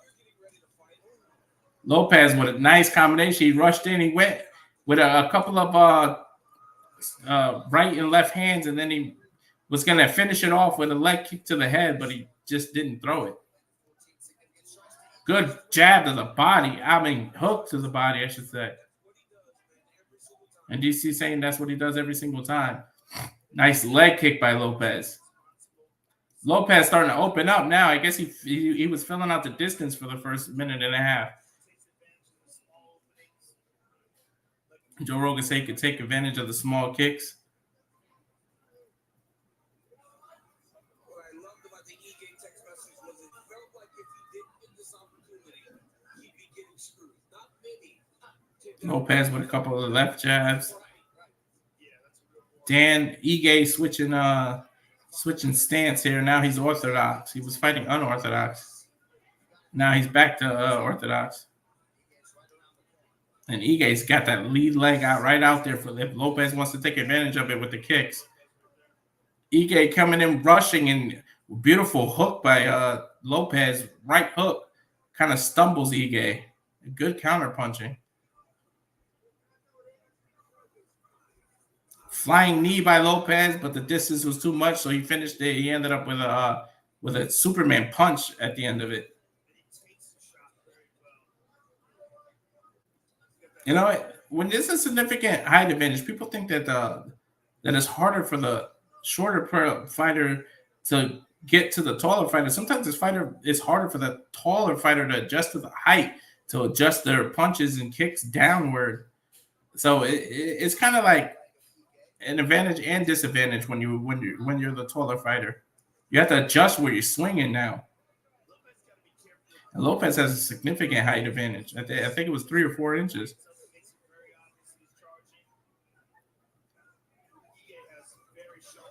Ige trying to rush in behind a couple of jabs, and Lopez counter with a good knee. Now they're starting to tussle. Now they're opening up.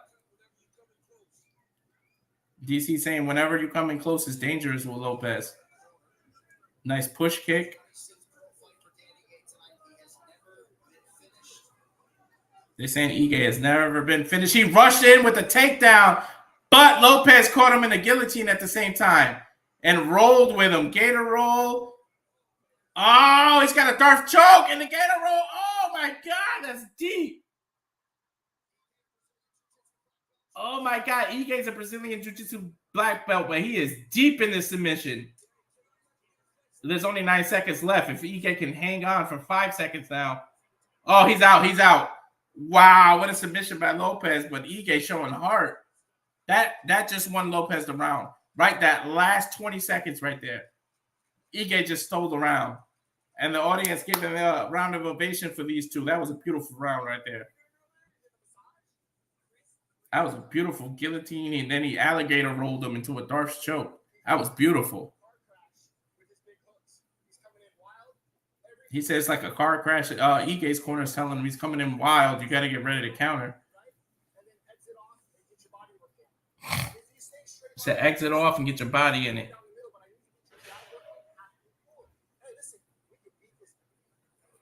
Ige's corner saying, hey, we can beat this guy. Now they go into Diego Lopez's corner, but he's speaking Portuguese. Translator's kind of late.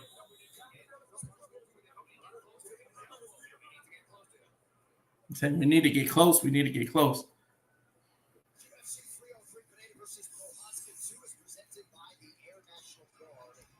Pereira versus Prohaskis.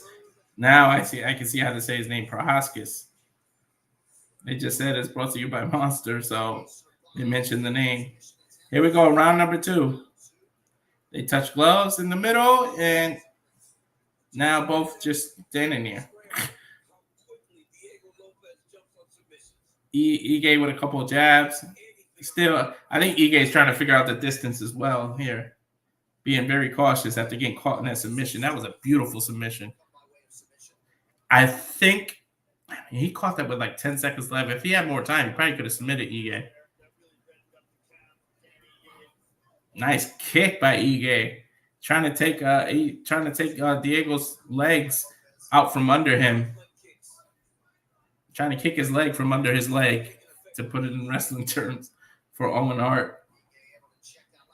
Oh, they both went for the same kick. Hit each other now.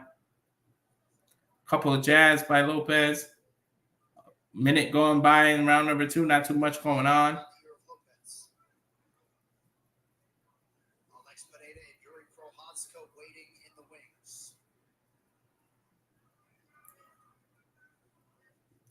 Ige dodging, coming in with the box and coming in with jabs. Lopez with a beautiful leg kick, but he missed, and Ige connected with his. Diego's doing the same thing I was talking about the other fighters doing, showing that lead leg too much. Nate Diaz made this mistake a lot, and people took out his legs and hurt his knees a lot. When you lead with that leg, you leave an open target for your leg kick, which is a dangerous, dangerous move. I think it's just people's natural, when you're right-handed, it's your natural stance to leave your left leg forward, to put the weight on one leg, but you leave it out there for somebody to take it out.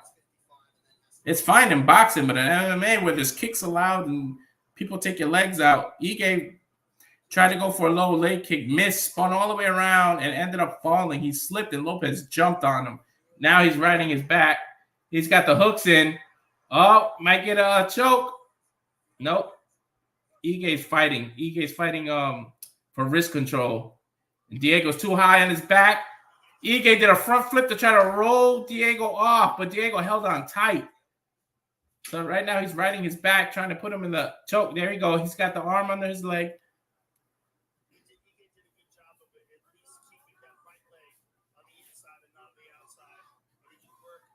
Now he's got the triangle lock on the bottom.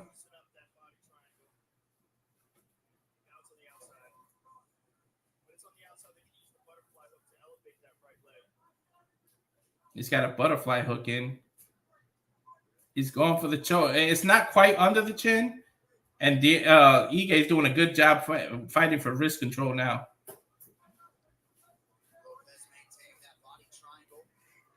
Good body triangle. Dan is safe right now. The choke isn't in. He's fighting for his way on. He turned, but he's got Lopez on his back. The triangle is still locked in, though. The legs are locked. He may not have the choke, but because of those legs are being locked, the Ige can't fight it. He's been getting out. There's a lot of space in between the choke, so Ige is not in any danger right now. He's kind of halfway rolled on his back and halfway on his back. He's able to punch over his own head and connect Lopez with a couple of punches to the nose. But Ige's pretty safe right now. But he's losing the round is the problem. He may not be in danger of being submission, but he's losing the round. And Lopez stole round 2 at the last second. So round 1. So this is going to go down 2-1. You got to do something. You got to get off your back.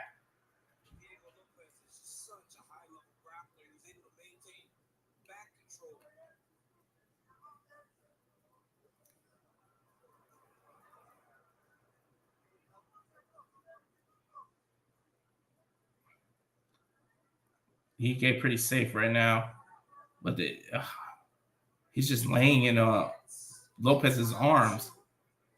38 seconds left. He's definitely losing the second round here.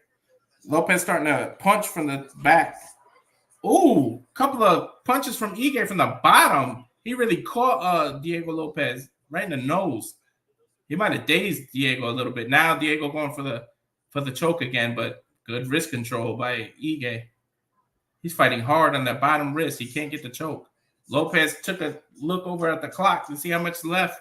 8 seconds. He let go of the body triangle. But now he's putting his legs around Ige's neck. He's trying to do like a reverse triangle choke with an arm bar. The round's over. Lopez definitely dominated that round.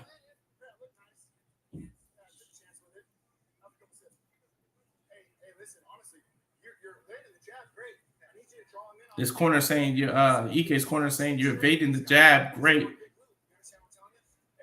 but you need to duck better. Yeah, corners, you ain't doing nothing great, buddy. Lopez kind of dominated you in the second round. There it is, honesty at his corner. You got to finish him here. You're losing. They showing right here. Ike went for a good head kick, and then Lopez caught his leg and then dropped Ige, and then that was downhill from there.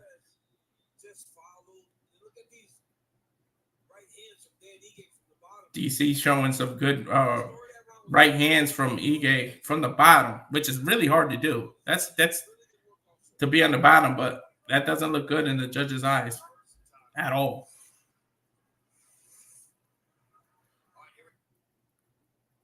There we go. Round number 3. He's telling the truth. Play without some money. Nothing to lose here, Dan. DC telling Dan there's nothing to lose. You got to go for broke here. Which you do. I agree with. Go for it. In between rounds. I feel like that's on the surface, right? You got to be feeling anxiety. Diego with a couple of jabs. Thinking like he's going to change levels, but then boxing. Good strategy. So to get Dan to get prepped for the takedown, and then you get jabbed up. Lopez with a nice, beautiful push kick. Those push kicks are beautiful. When you're the taller fighter, it keeps the distance. It keeps people from getting inside of you, those push kicks. And, shorter fighters need to get inside the dirty box with you, and those push kicks keep them at bay. It's the same in boxing with the jabs to keep people at the end of your reach advantage, like right at the end. Ige found his way in. Nice hook. Wow, Lopez ate that. Lopez with a hook of his own, but missed, and then try to follow up with an uppercut, but he missed. Ige with good defense here. Ige with a double jab kick combo.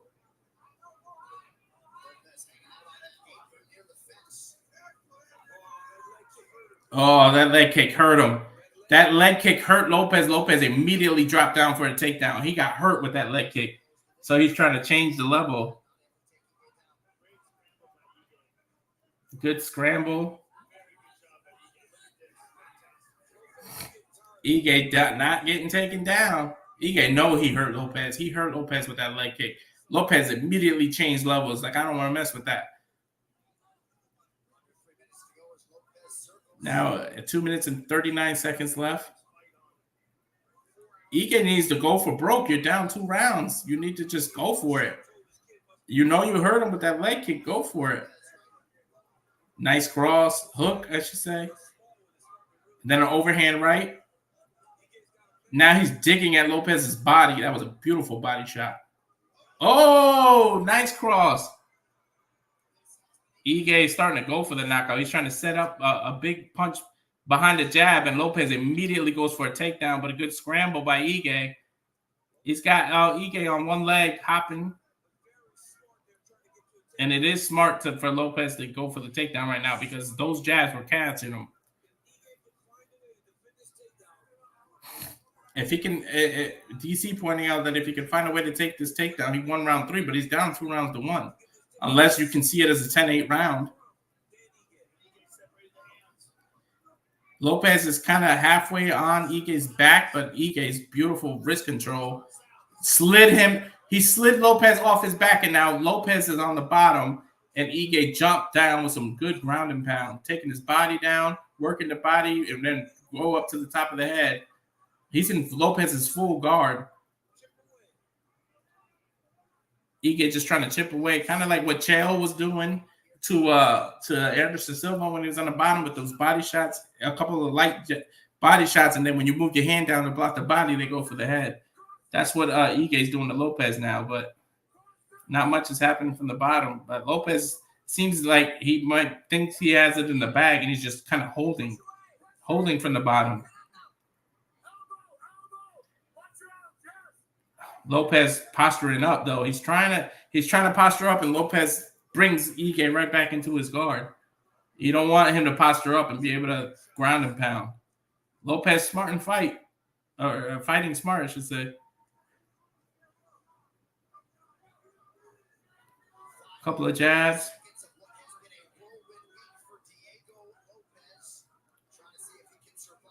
Diego trying to see if he can survive the last 23 seconds. He's on the bottom. He's definitely losing this round, but I think he secured the first 2 rounds. It would have been nice to see what this fight would have been if it was a 5-rounder, but I mean, again, it's a catch weight of 165, last-minute replacement, so I understand why they did 3 rounds, but I think the co-main event probably originally was going to be for 5. But nice kicks from the bottom from Lopez, and that's the end of the 3rd and final round. Lopez, I think, won this 29-28 probably. Should be 29-28, all 3 judges, but we saw the earlier fight. Judge gave Smith round 2. I don't know how the hell he did that. Oh, I'm sorry. He gave him round 1. They've been grabbing at Adam's apple since the first round. So you heard that, DC, from Jason Herzog, Diego Lopez. I was wondering if it was some sort of tick, but he was grabbing at his Adam's apple. Yeah, for sure. After maybe a strike to the throat. Diego Lopez, admitting his Adam's apple got hurt. There was a kick to the throat in the first round. You heard his Adam's apple. I've never heard that. So something had going on with his throat. I mean, as long as you're breathing fine. And for Diego Lopez to accept the Ortega fight at 55. His coach had a hard time getting to Las Vegas. That was another variable he dealt with. There was a hellacious weight cut. Lopez dealing with a lot. He had to fight, instead of 145, he had to fight Brian Ortega 155. He accepted that. Then the coach had passport issues and couldn't get to Vegas from Brazil. And then a last-minute opponent change. You talk about a rough time. Lopez had a bad fighting camp. Now I'm seeing the replay where he keeps pointing at his throat. Something must have happened during the fight, and I missed it. It might have been why he was wrestling and trying to take it down so he can breathe and rest his neck. But that Darth, they're going back to that Darth choke. That was beautiful, how he turned the guillotine into a Darth choke and kept it on with an alligator roll. I really thought Ige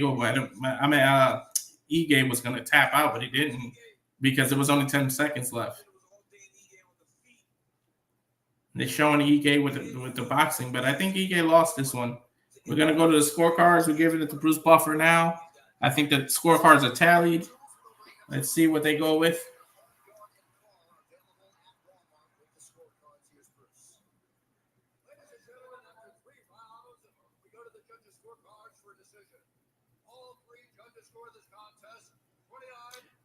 All three, 29-28. Should be Diego Lopez. Diego Lopez, 29-28, exactly what I said. That's how I saw it. He won the first 2 rounds, and then Ige dominated that 3rd round. I think Diego kind of gave away that 3rd round. All right, here's the interview. Joe Rogan said, I'm here with Diego. He said, what a roller coaster camp you had. You started at 145, had to agree to 155. Then Brian Ortega gets sick and your opponent changes hours before the fight. What was it like for you? For Danny Ige. Now his translator translating the question.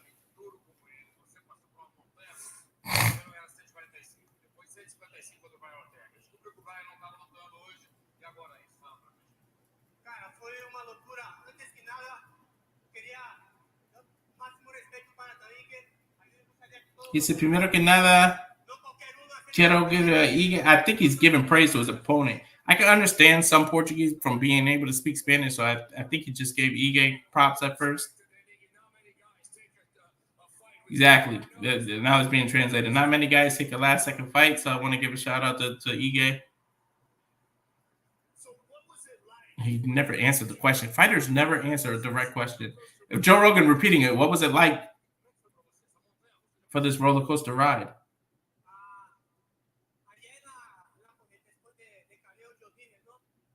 Ayer después de, he's saying yesterday after something. I was supposed to fight at 155. I understood that from Portuguese. And then they told me I could fight at 165. I'm trying to guess before the translator talks because I could understand some Portuguese. Whomever, however, doesn't matter, 155, 165. I got the news at 4 o'clock in the morning. It's going to be 150. Then it was 160. Then it was a whole different opponent. But I'm always prepared and ready. Thank you. I can't wait to see you again. Thank you. You proved you're one of the best featherweights on the planet. It's funny that he keeps calling them featherweight and they didn't fight at featherweight. Featherweight is 145 pounds for those who don't know. They literally a 20-pound difference. They had to fight at 165. They were supposed to fight at 155, but they wouldn't have made it. I guess maybe the weight cut was bad on Brian Ortega. I really would like to know what the sickness with Brian Ortega is and why he had to pull out of the fight. I'm going to assume it has to do with his weight cut. Hopefully it's not thing crazy like COVID or anything. Now they giving an interview with Ige. There's not a lot of human beings that would accept a fight on hours' notice. And the crowd, literally, the whole T-Mobile Arena in Las Vegas is giving him a standing ovation for saving the pay-per-view. To God be the glory. He said, doesn't matter 8 weeks, 8 hours. It doesn't matter. This is what I live for. I get to wake up each day and do what I love, mixed martial arts. Hunter, Dana White. I'm telling you, this guy's going to get a free purse. I know it. This is an opportunity. This is how you become a legend, by taking fights like this. And he's absolutely 100%. I couldn't pronounce his name at the beginning of this, but I would never forget the name Dan Ige now for stepping up 8 hours before. That's crazy.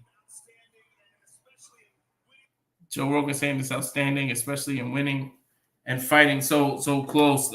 Thank you. And then he shook his hands. Yeah, that's amazing to be able to step up like that.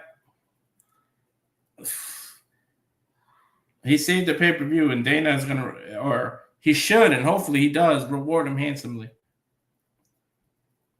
Because like Joe Rogan said, not too many people would step up like that last minute.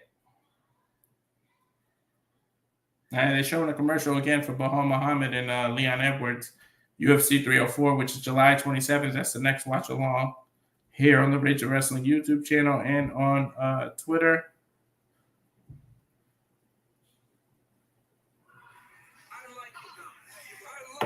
And DC saying, I like him now. I like him. Wow, they took a picture together. Usually you just take a picture of the winning camp. They took a picture together. Diego's showing much respect to Ige right now.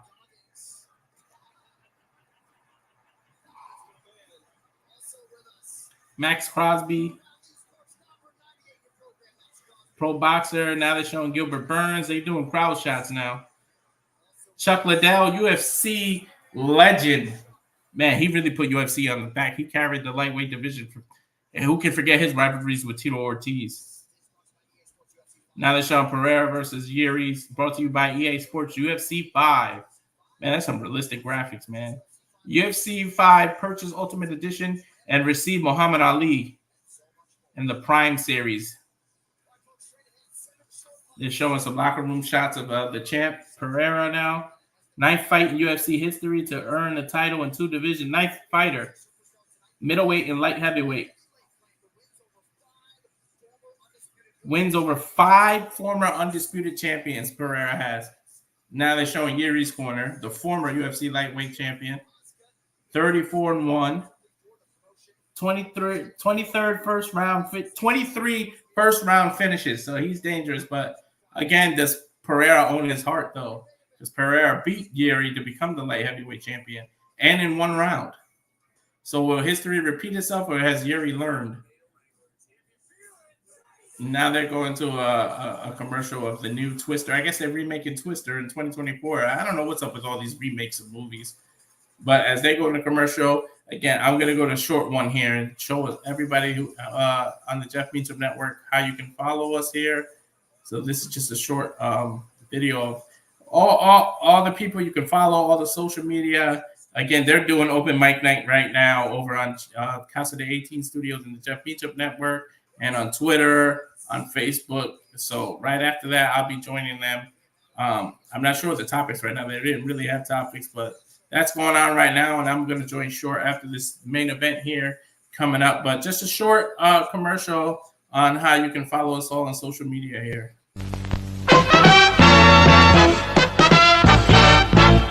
And now, preview time. So let's take a look at what's coming your way.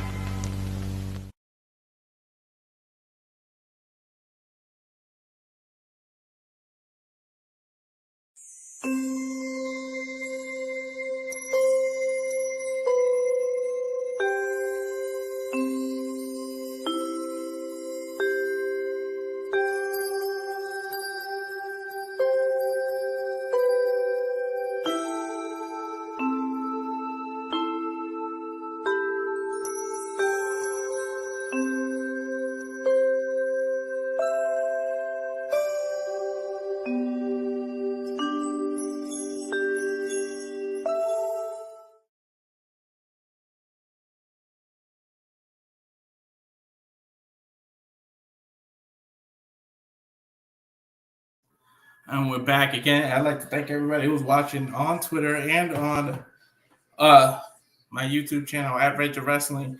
Again, if you can hit the subscribe button. The next UFC watch along is July 27th. UFC 304 live. I got to get the timing of it. I'll set it up because it's live from London. So I know the time gap is going to be different. As we go to a highlight package of Alex Pereira. Of course, his knockout of Iggy. I've always been dedicated to evolving, he says. I have pursued my goals and achieved all of them. UFC middleweight champion, UFC light heavyweight champion.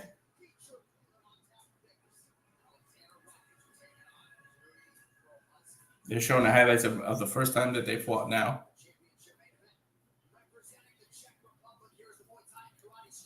Muay Thai, karate, Yuri, Prohaska. They're giving us highlights of the first round fight where they were scrambling here. Yuri did have Alex on the rear choke here. Oh, I'm sorry. That was Yuri when he first won the light heavyweight title, when he won by submission. Now they're showing the first fight. Yuri was dominating, trying to go for a knockout, and Pereira just countered with a beautiful uppercut that knocked Yuri right down, and then he just hammer fisted him from up there. Beautiful elbows, and it knocked Perry out. I remember calling that fight on the watch along. It's in the archives there if you want to go back. But Yuri always fought and competed that. He always said that the first fight ended too early, and Joe Rogan just said it again, and so did DC, that it might have ended a little prematurely. So that's why they're fighting the second time. But originally, again, this is International Fight Week. It was supposed to be Michael Chandler, who's in the audience. They keep showing him in the audience. He was supposed to fight Conor McGregor, who, again, broke his toe in training and got hurt. Now they're showing Pereira's last fight, which he beautifully made. He got low blow, pushed it off, and just proceeded to knock this dude out, the former lightweight champion. And then the meme of going like this when he was on top of him.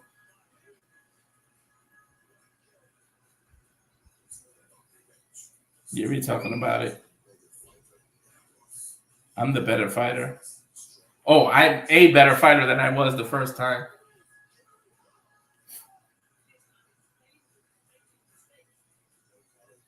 I think he's a guy that scares a lot of people, puts pressure on them. But he doesn't scare me.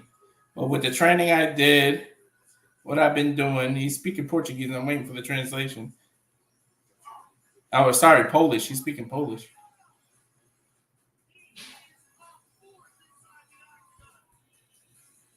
And they're saying Pereira is a force in the octagon. They're just showing a highlight video before the main event, before the walkout now.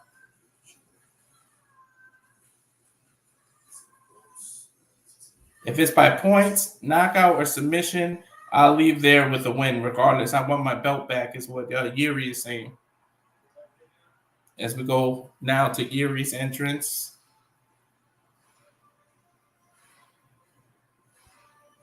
Let me turn this down again. Don't want to get demonetized here.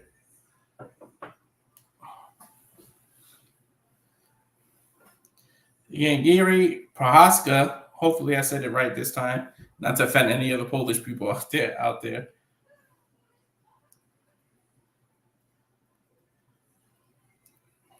Former UFC light heavyweight champion. His last fight was with Pereira when he lost the belt. So this is his immediate rematch that wasn't even originally scheduled. So at least he got ahead. It was like 3 months ago when they changed, or 2 months ago when they changed the main event. So this must have been in the back of Dana White's head anyways, to rematch these two.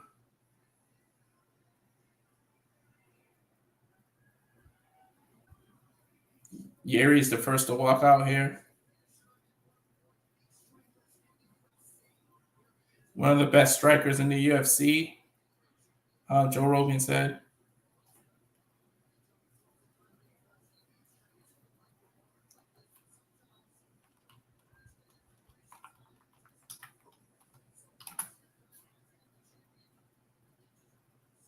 I'm sorry, not Joe Rogan, John. John and Joe. It kind of gets confusing sometimes.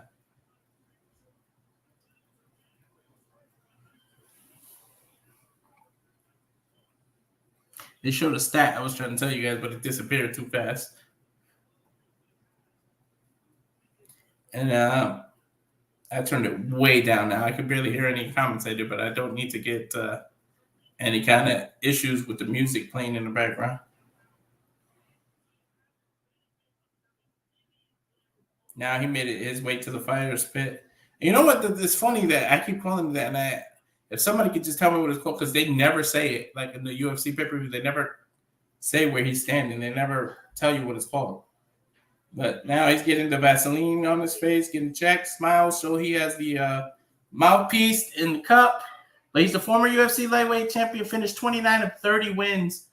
So he got 26 knockouts, 10 of 6 spinning back elbow knockouts in UFC history. He has the most spinning back elbows. I didn't even know that. He had 10 knockouts by spinning back elbows. That's ridiculous. He loves to spin, I guess. And the only way to counter that is to take somebody down. If you see it coming, you can change levels and go under the elbow and take him down. So I don't know if Pereira's smart enough to do that or just not let him spin, because you got to set those spins up. You can't just randomly throw one. But I've seen some knockouts, some crazy knockouts. And that's why my mommy Lola in WWE, she uses that spinning back fist as a finishing move. And people think that's a weak finishing move. Nope. If you know MMA, that is not a weak finishing move. I've seen a lot of people get knocked out by spinning back fists, spinning elbows, spinning kicks. The spinning move is one of the most deadly because once somebody spins on you, you don't know if they're going to throw a fist or a kick. And then it just catches you. So to me, because I'm a big MMA fan, I can believe that as a finishing move in WWE of a spinning back fist. As we get Alex Pereira's entrance, the current UFC light heavyweight champion. I believe he's also the middle. I know he's became a champ, but I think he has both belts still. He's still defending up and down. Let me just double check before I give you misinformation.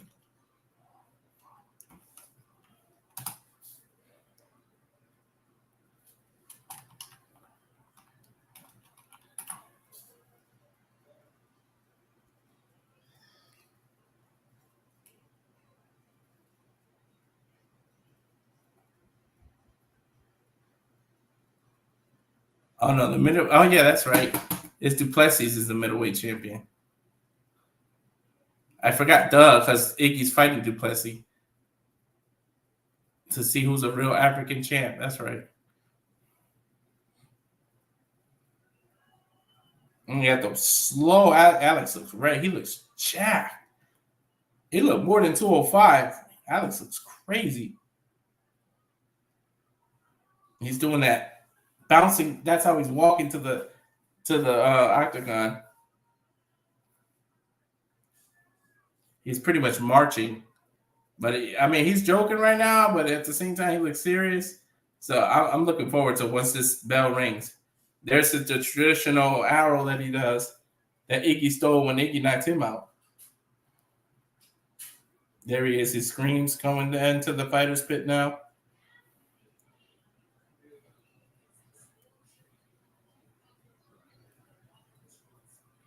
Again, while we watch Pereira come out, I'd like to thank, I can see I have people on Twitter and on Facebook and on the YouTube channel. So thank you, everybody who is watching the UFC 303 watch along here at the Rachel Wrestling YouTube channel. You can just tell a friend about it. Please subscribe so we can get the subscriptions up. Also subscribe to everyone that's part of the Jeff Meacham Network. As you've seen the short advertisement I went to, showing everybody's socials and how you can follow everyone on Jeff Meacham Network and the NoDQ.com for at Aaron Rift and everybody. Just a reminder, because the pay-per-view Forbidden Doors this Sunday, there won't be no review. I know I'm usually on the review. So review won't be this Sunday. I believe it's going to be Tuesday at 7 o'clock, 6 Central, 7 p.m. Eastern, 6 o'clock Central. But follow NoDQ.com for correct info just to make sure But I know it won't be Sunday because Aaron's going to do the review of Forbidden Door. As we get Pereira in his fighter's pit. Here he is showing he has a mouthpiece. He has his cup. They're checking his gloves are wrapped legally, letting him in the octagon. They're just showing him in the octagon now. Usually they give the keys to victories. I was waiting to read that to you guys. There it is. Pops the what? Oh no, these are the betting. Pereira to win by knockout minus 110. Pereira Prohaska to win plus 210. So Pereira Prohaska is the underdog. But again, that doesn't surprise me. He lost the last time these two, but you never know in UFC. We've seen trilogies go back and forth, so we never know. This might turn into a trilogy if Prohaska wins. He said, I want Pereira. Prohaska said that Pereira was doing all that weird stuff and doing voodoo magic, and he just wants Pereira to come in without magic. And Pereira said, I won't come in with any of that voodoo stuff. But, I mean, I know they're joking around, but, like, to accuse somebody of voodoo like that, that's hilarious. And I'm getting goosebumps with, like, The Rock points out his goosebumps. These two are just staring a hole through each other's foreheads. They're just standing there, not even moving. We get to tell the tape. 36 for Pereira, 6'4", 204.5 pounds for the champ, 79 inches reach.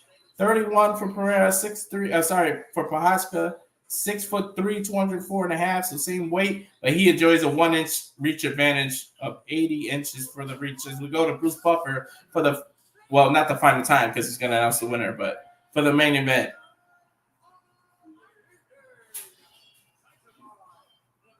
Sanctioned by Nevada State Commission.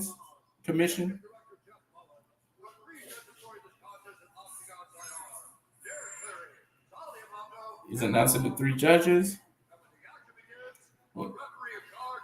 They got Herb Dean as the referee. You need someone big because both of these guys 6'3", 6'4". You need somebody to be able to pull each other off.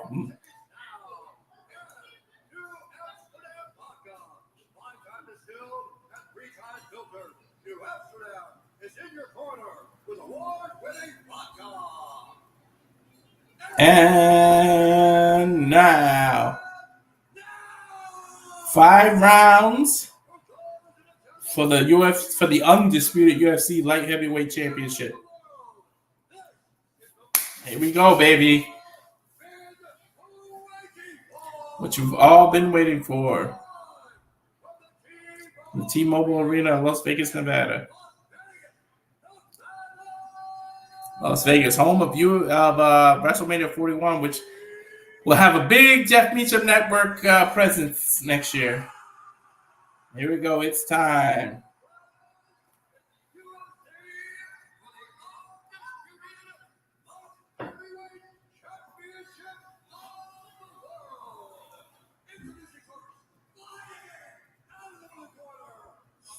Introducing first, fighting on the blue corner. 30 wins, 4 losses, standing 6'3", 204.5 pounds.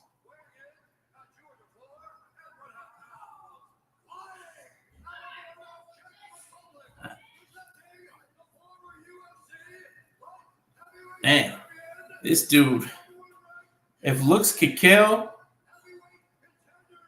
Jerry would win right now, but his look is ridiculous.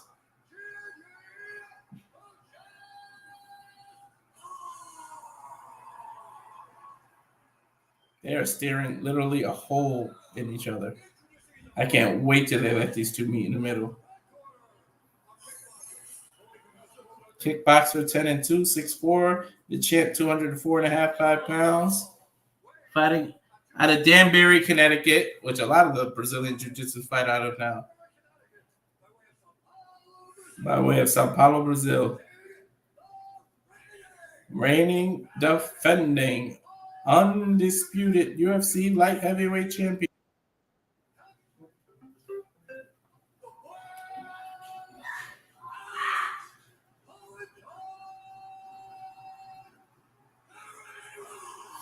Alex Pereira, baby.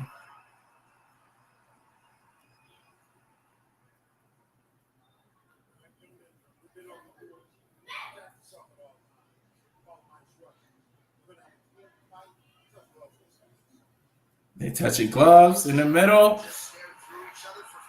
I should have asked JJ for the James's. Here we go.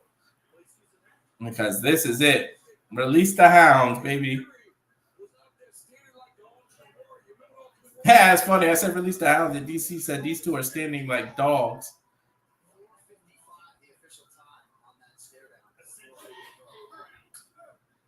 Here we go. No touch of the gloves in the middle. Wow. They touched gloves at the beginning, but now they're just circling right in the middle.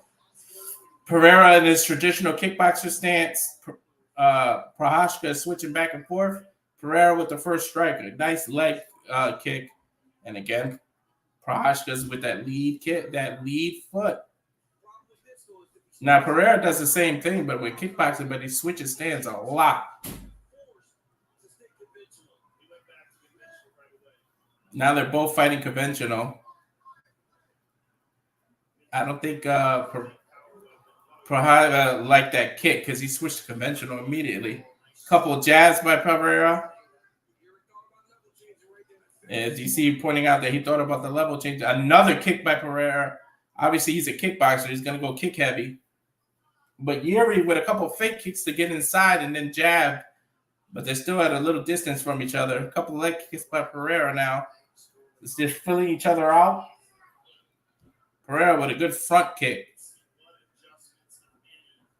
Joe Rogan saying we got to see what adjustments, if any, Jerry made since the first fight. Just two different fighters. Oh, these two are banging now. They're swinging. Yuri got hit with a good cross, but he just kind of took it. And now Pereira taking it.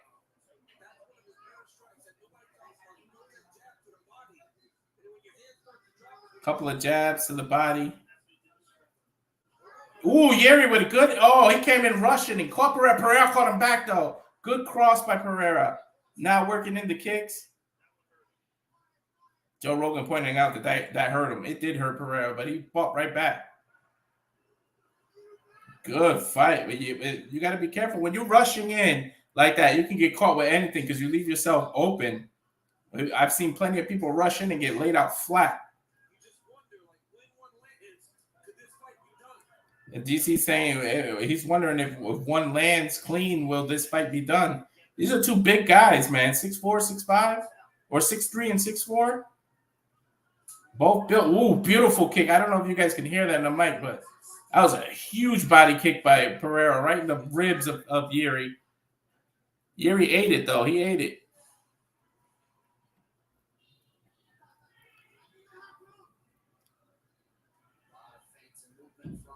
A lot of fakes by Prohaska. And John pointing that out here. Pereira using his regular boxing now, not just kickboxing, not just kicking.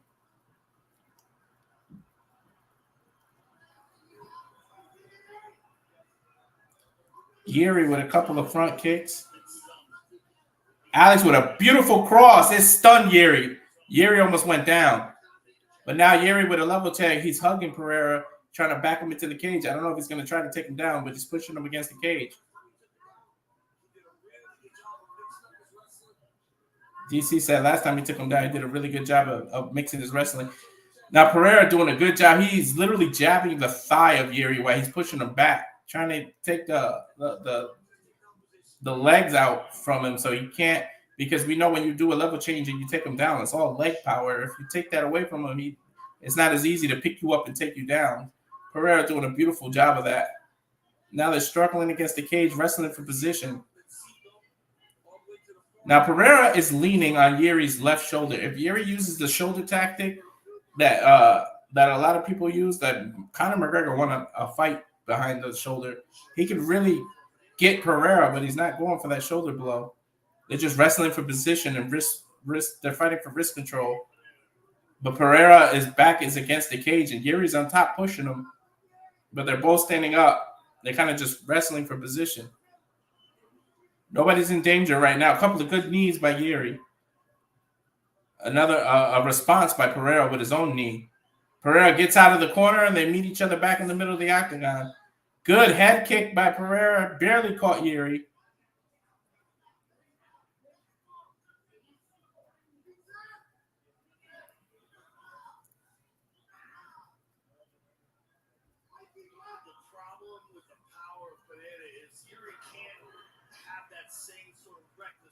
Joe said that Yuri can't have the same reckless style of Pereira, and Pereira has a reckless style, and then he hits it with the power at the same time.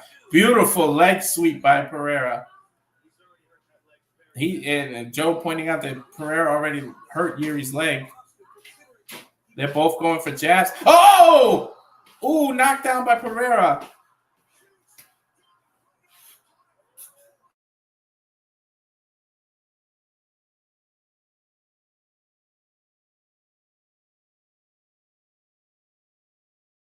Muy alto. Dile que soy tu mamá.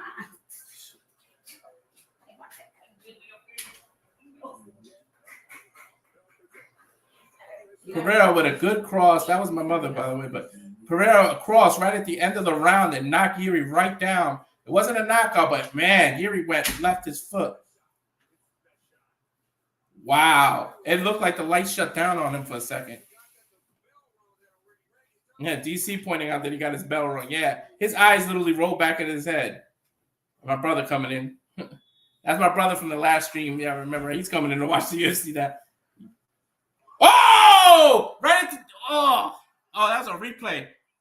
I thought it was the new round. That was a replay. They showed a different angle of that cross. Man, Pereira caught him good. They're trying to see if Prohaska has the crowd is on their feet. Starting out in the back. Oh, head kick immediately at the beginning of the round, and Yuri's taken out. Alex Pereira on top. It's over. Herb Dean has stopped it 2 seconds into round number 2. Beautiful head kick. It took him out. Yuri doesn't know where he's at right now. He is wobbling. Oh, he is out. Somebody sit him down. He literally doesn't know where he's out. He's leaning. He's sleeping on Herb Dean's shoulder. Literally sleeping on Herb Dean's shoulder. Yuri doesn't know where he's at. Wow. Holy hell.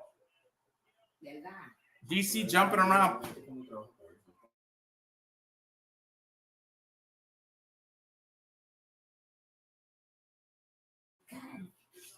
That was beautiful. That literally was in the 5 seconds of the round.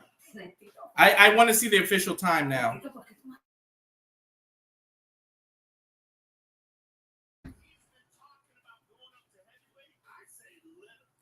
Joe Rogan said that Pereira has been saying going up to heavyweight, let him go. Hell no, I don't agree with that. John Jones would eat Pereira alive if he went up to heavyweight. He ain't doing that to John Jones, what he just did. John Jones will beat his ass. DC said it's over. He's not defending. He literally took his head off. His head rolled off his shoulder. Like, guys, oh my God. If you guys are Pereira took him. Oh, and then got some punches in. The kick alone was enough. Like, why did we need to follow up? Shin to the temple, literally. As my brother said, he ate him. He literally ate him. I want to see the official time.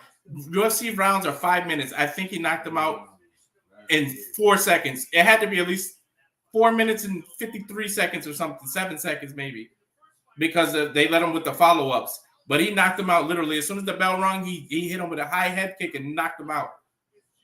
Pereira's the truth, guys. I want to see the Iggy rematch. The third, they need to do the third fight. Literally, guys, they're showing the replay, and Pereira is sleeping on Herb Dean's shoulder. He was literally in another planet. I think he was back in. He thinks he's back in Poland.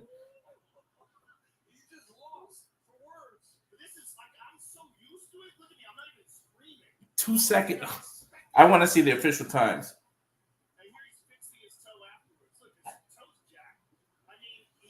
Pereira's toe got jacked.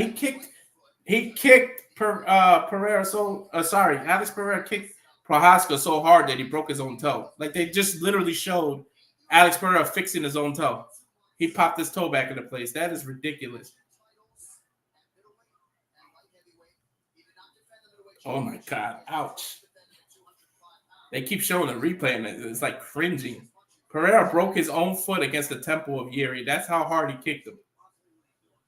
Pereira is limping right now. DC saying he defended the takedown in the first round. I knew it was over. Right at the end, it was a cross that took Yuri down. I don't think he fully recovered. Here we go with the official. I want to hear the time. It had to be 5 seconds into round number 2. Here we go. We go to Bruce Buffer for the final time tonight.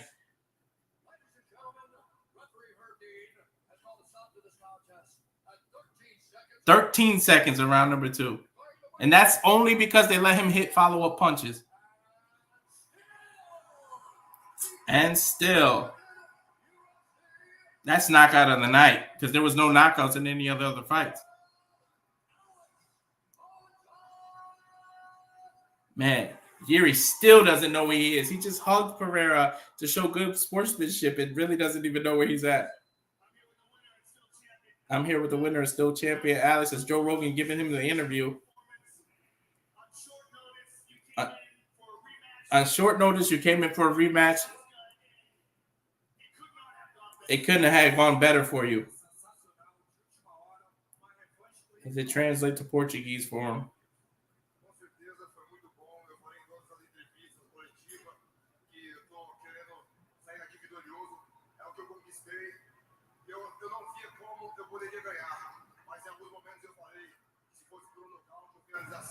Every day, at any time in this sport, you can win by knockout. I understand some of the stuff he's saying in Portuguese. I didn't know how I was going to win submission knockout, but I won. In just 2 short years, what you've established in the octagon, not just to win 2 belts in 2 divisions, but to completely dominate. What is next for you? And again, UFC fighters never directly answer a question. So let's see what he bounces around instead of saying what's actually next. I think he said, I don't know. That's what it sounded like he said. What he needed to do is take him some time off to recover. He literally just broke his toe against somebody's head.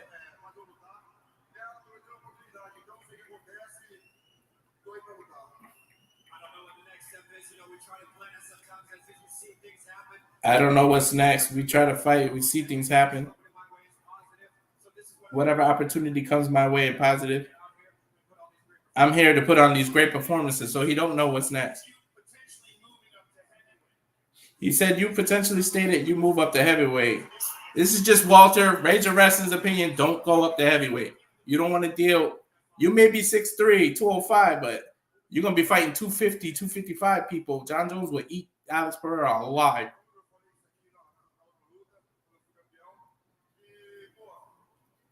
I mean, but to do it, I don't think there's ever been a 3-weight division champion. For Alex Pereira to move up to heavyweight and get that title would be unprecedented.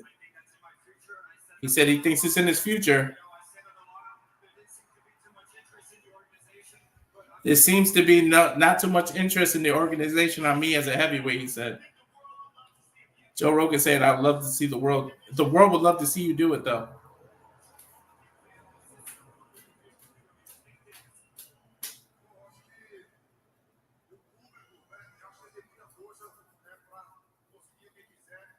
He said the público something, which means the public. So he's probably saying it's up to the public, not the UFC.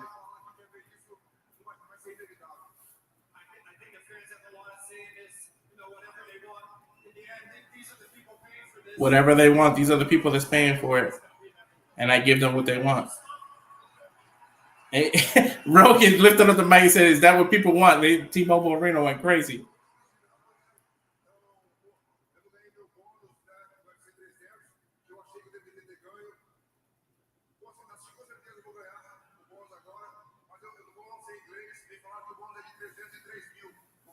I don't know in English something Pereira saying.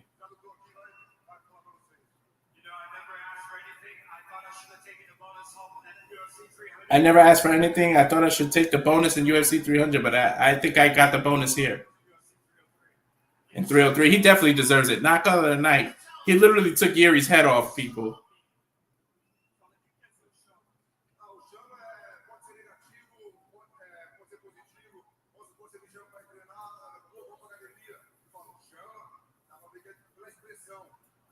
I hope Rogan doesn't interview Jerry because Jerry didn't. He thinks he's back in Poland, people. I'm telling you.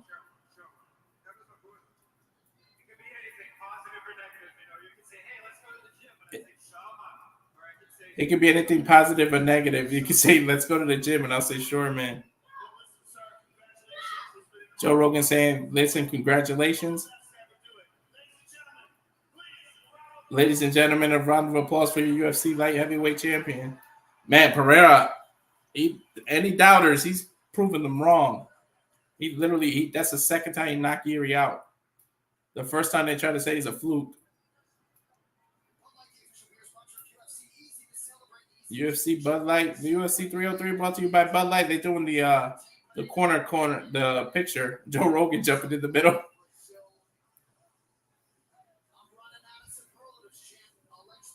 John saying I'm running out of superlatives to describe Pereira. Say I don't know what else he could have done to maximize 3 months to headline. What a fight, people.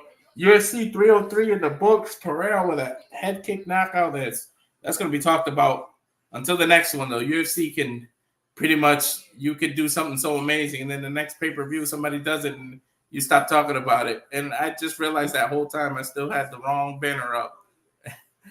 That's what I should have had. DC is fun to watch. Alex, let me know what you guys think in the comments there. That was a hell of a knockout. 13 seconds, they said, officially in round 2. To me, it would have been 5, but Herb D tried to let Yuri recover, and gave Alex opportunity to get a few extra punches. And to me, the head kick alone was the knockout. But that's going to do it for us. I'll run the commercial on how you can follow us one last time. Then we come back, final shields, and thank you, and we will get out of here, and we'll turn on over to the open mic night. So again, here's the updated watch along. The first one will show today and show UFC, but obviously that's over, so we'll update this. The next one will be UFC 305, which is July 27th, live from Manchester, England, with Leon Edwards versus Bilal Muhammad. Again, I'm going to say it today, June 29th. I think Bilal Muhammad is going to be the champ, but we'll see. So we run this commercial, and then we'll come back and say our goodbyes.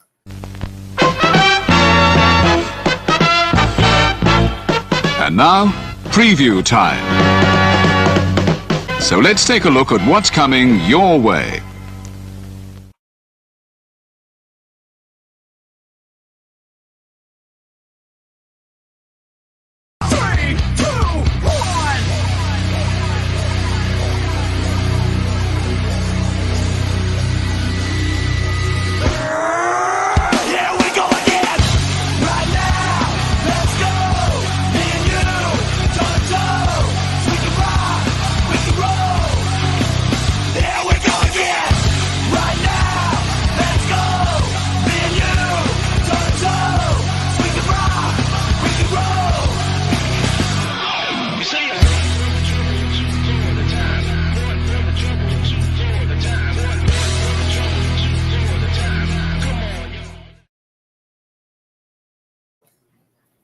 All right, everybody watching, thank you. Turn on over.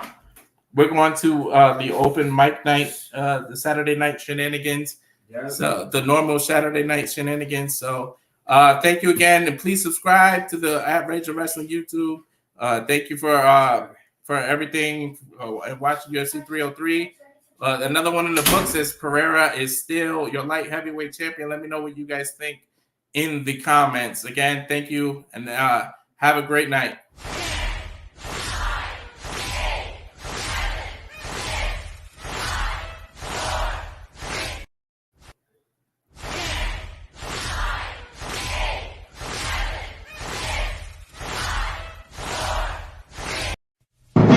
The Jeff Meacham Network's Multiverse of Media.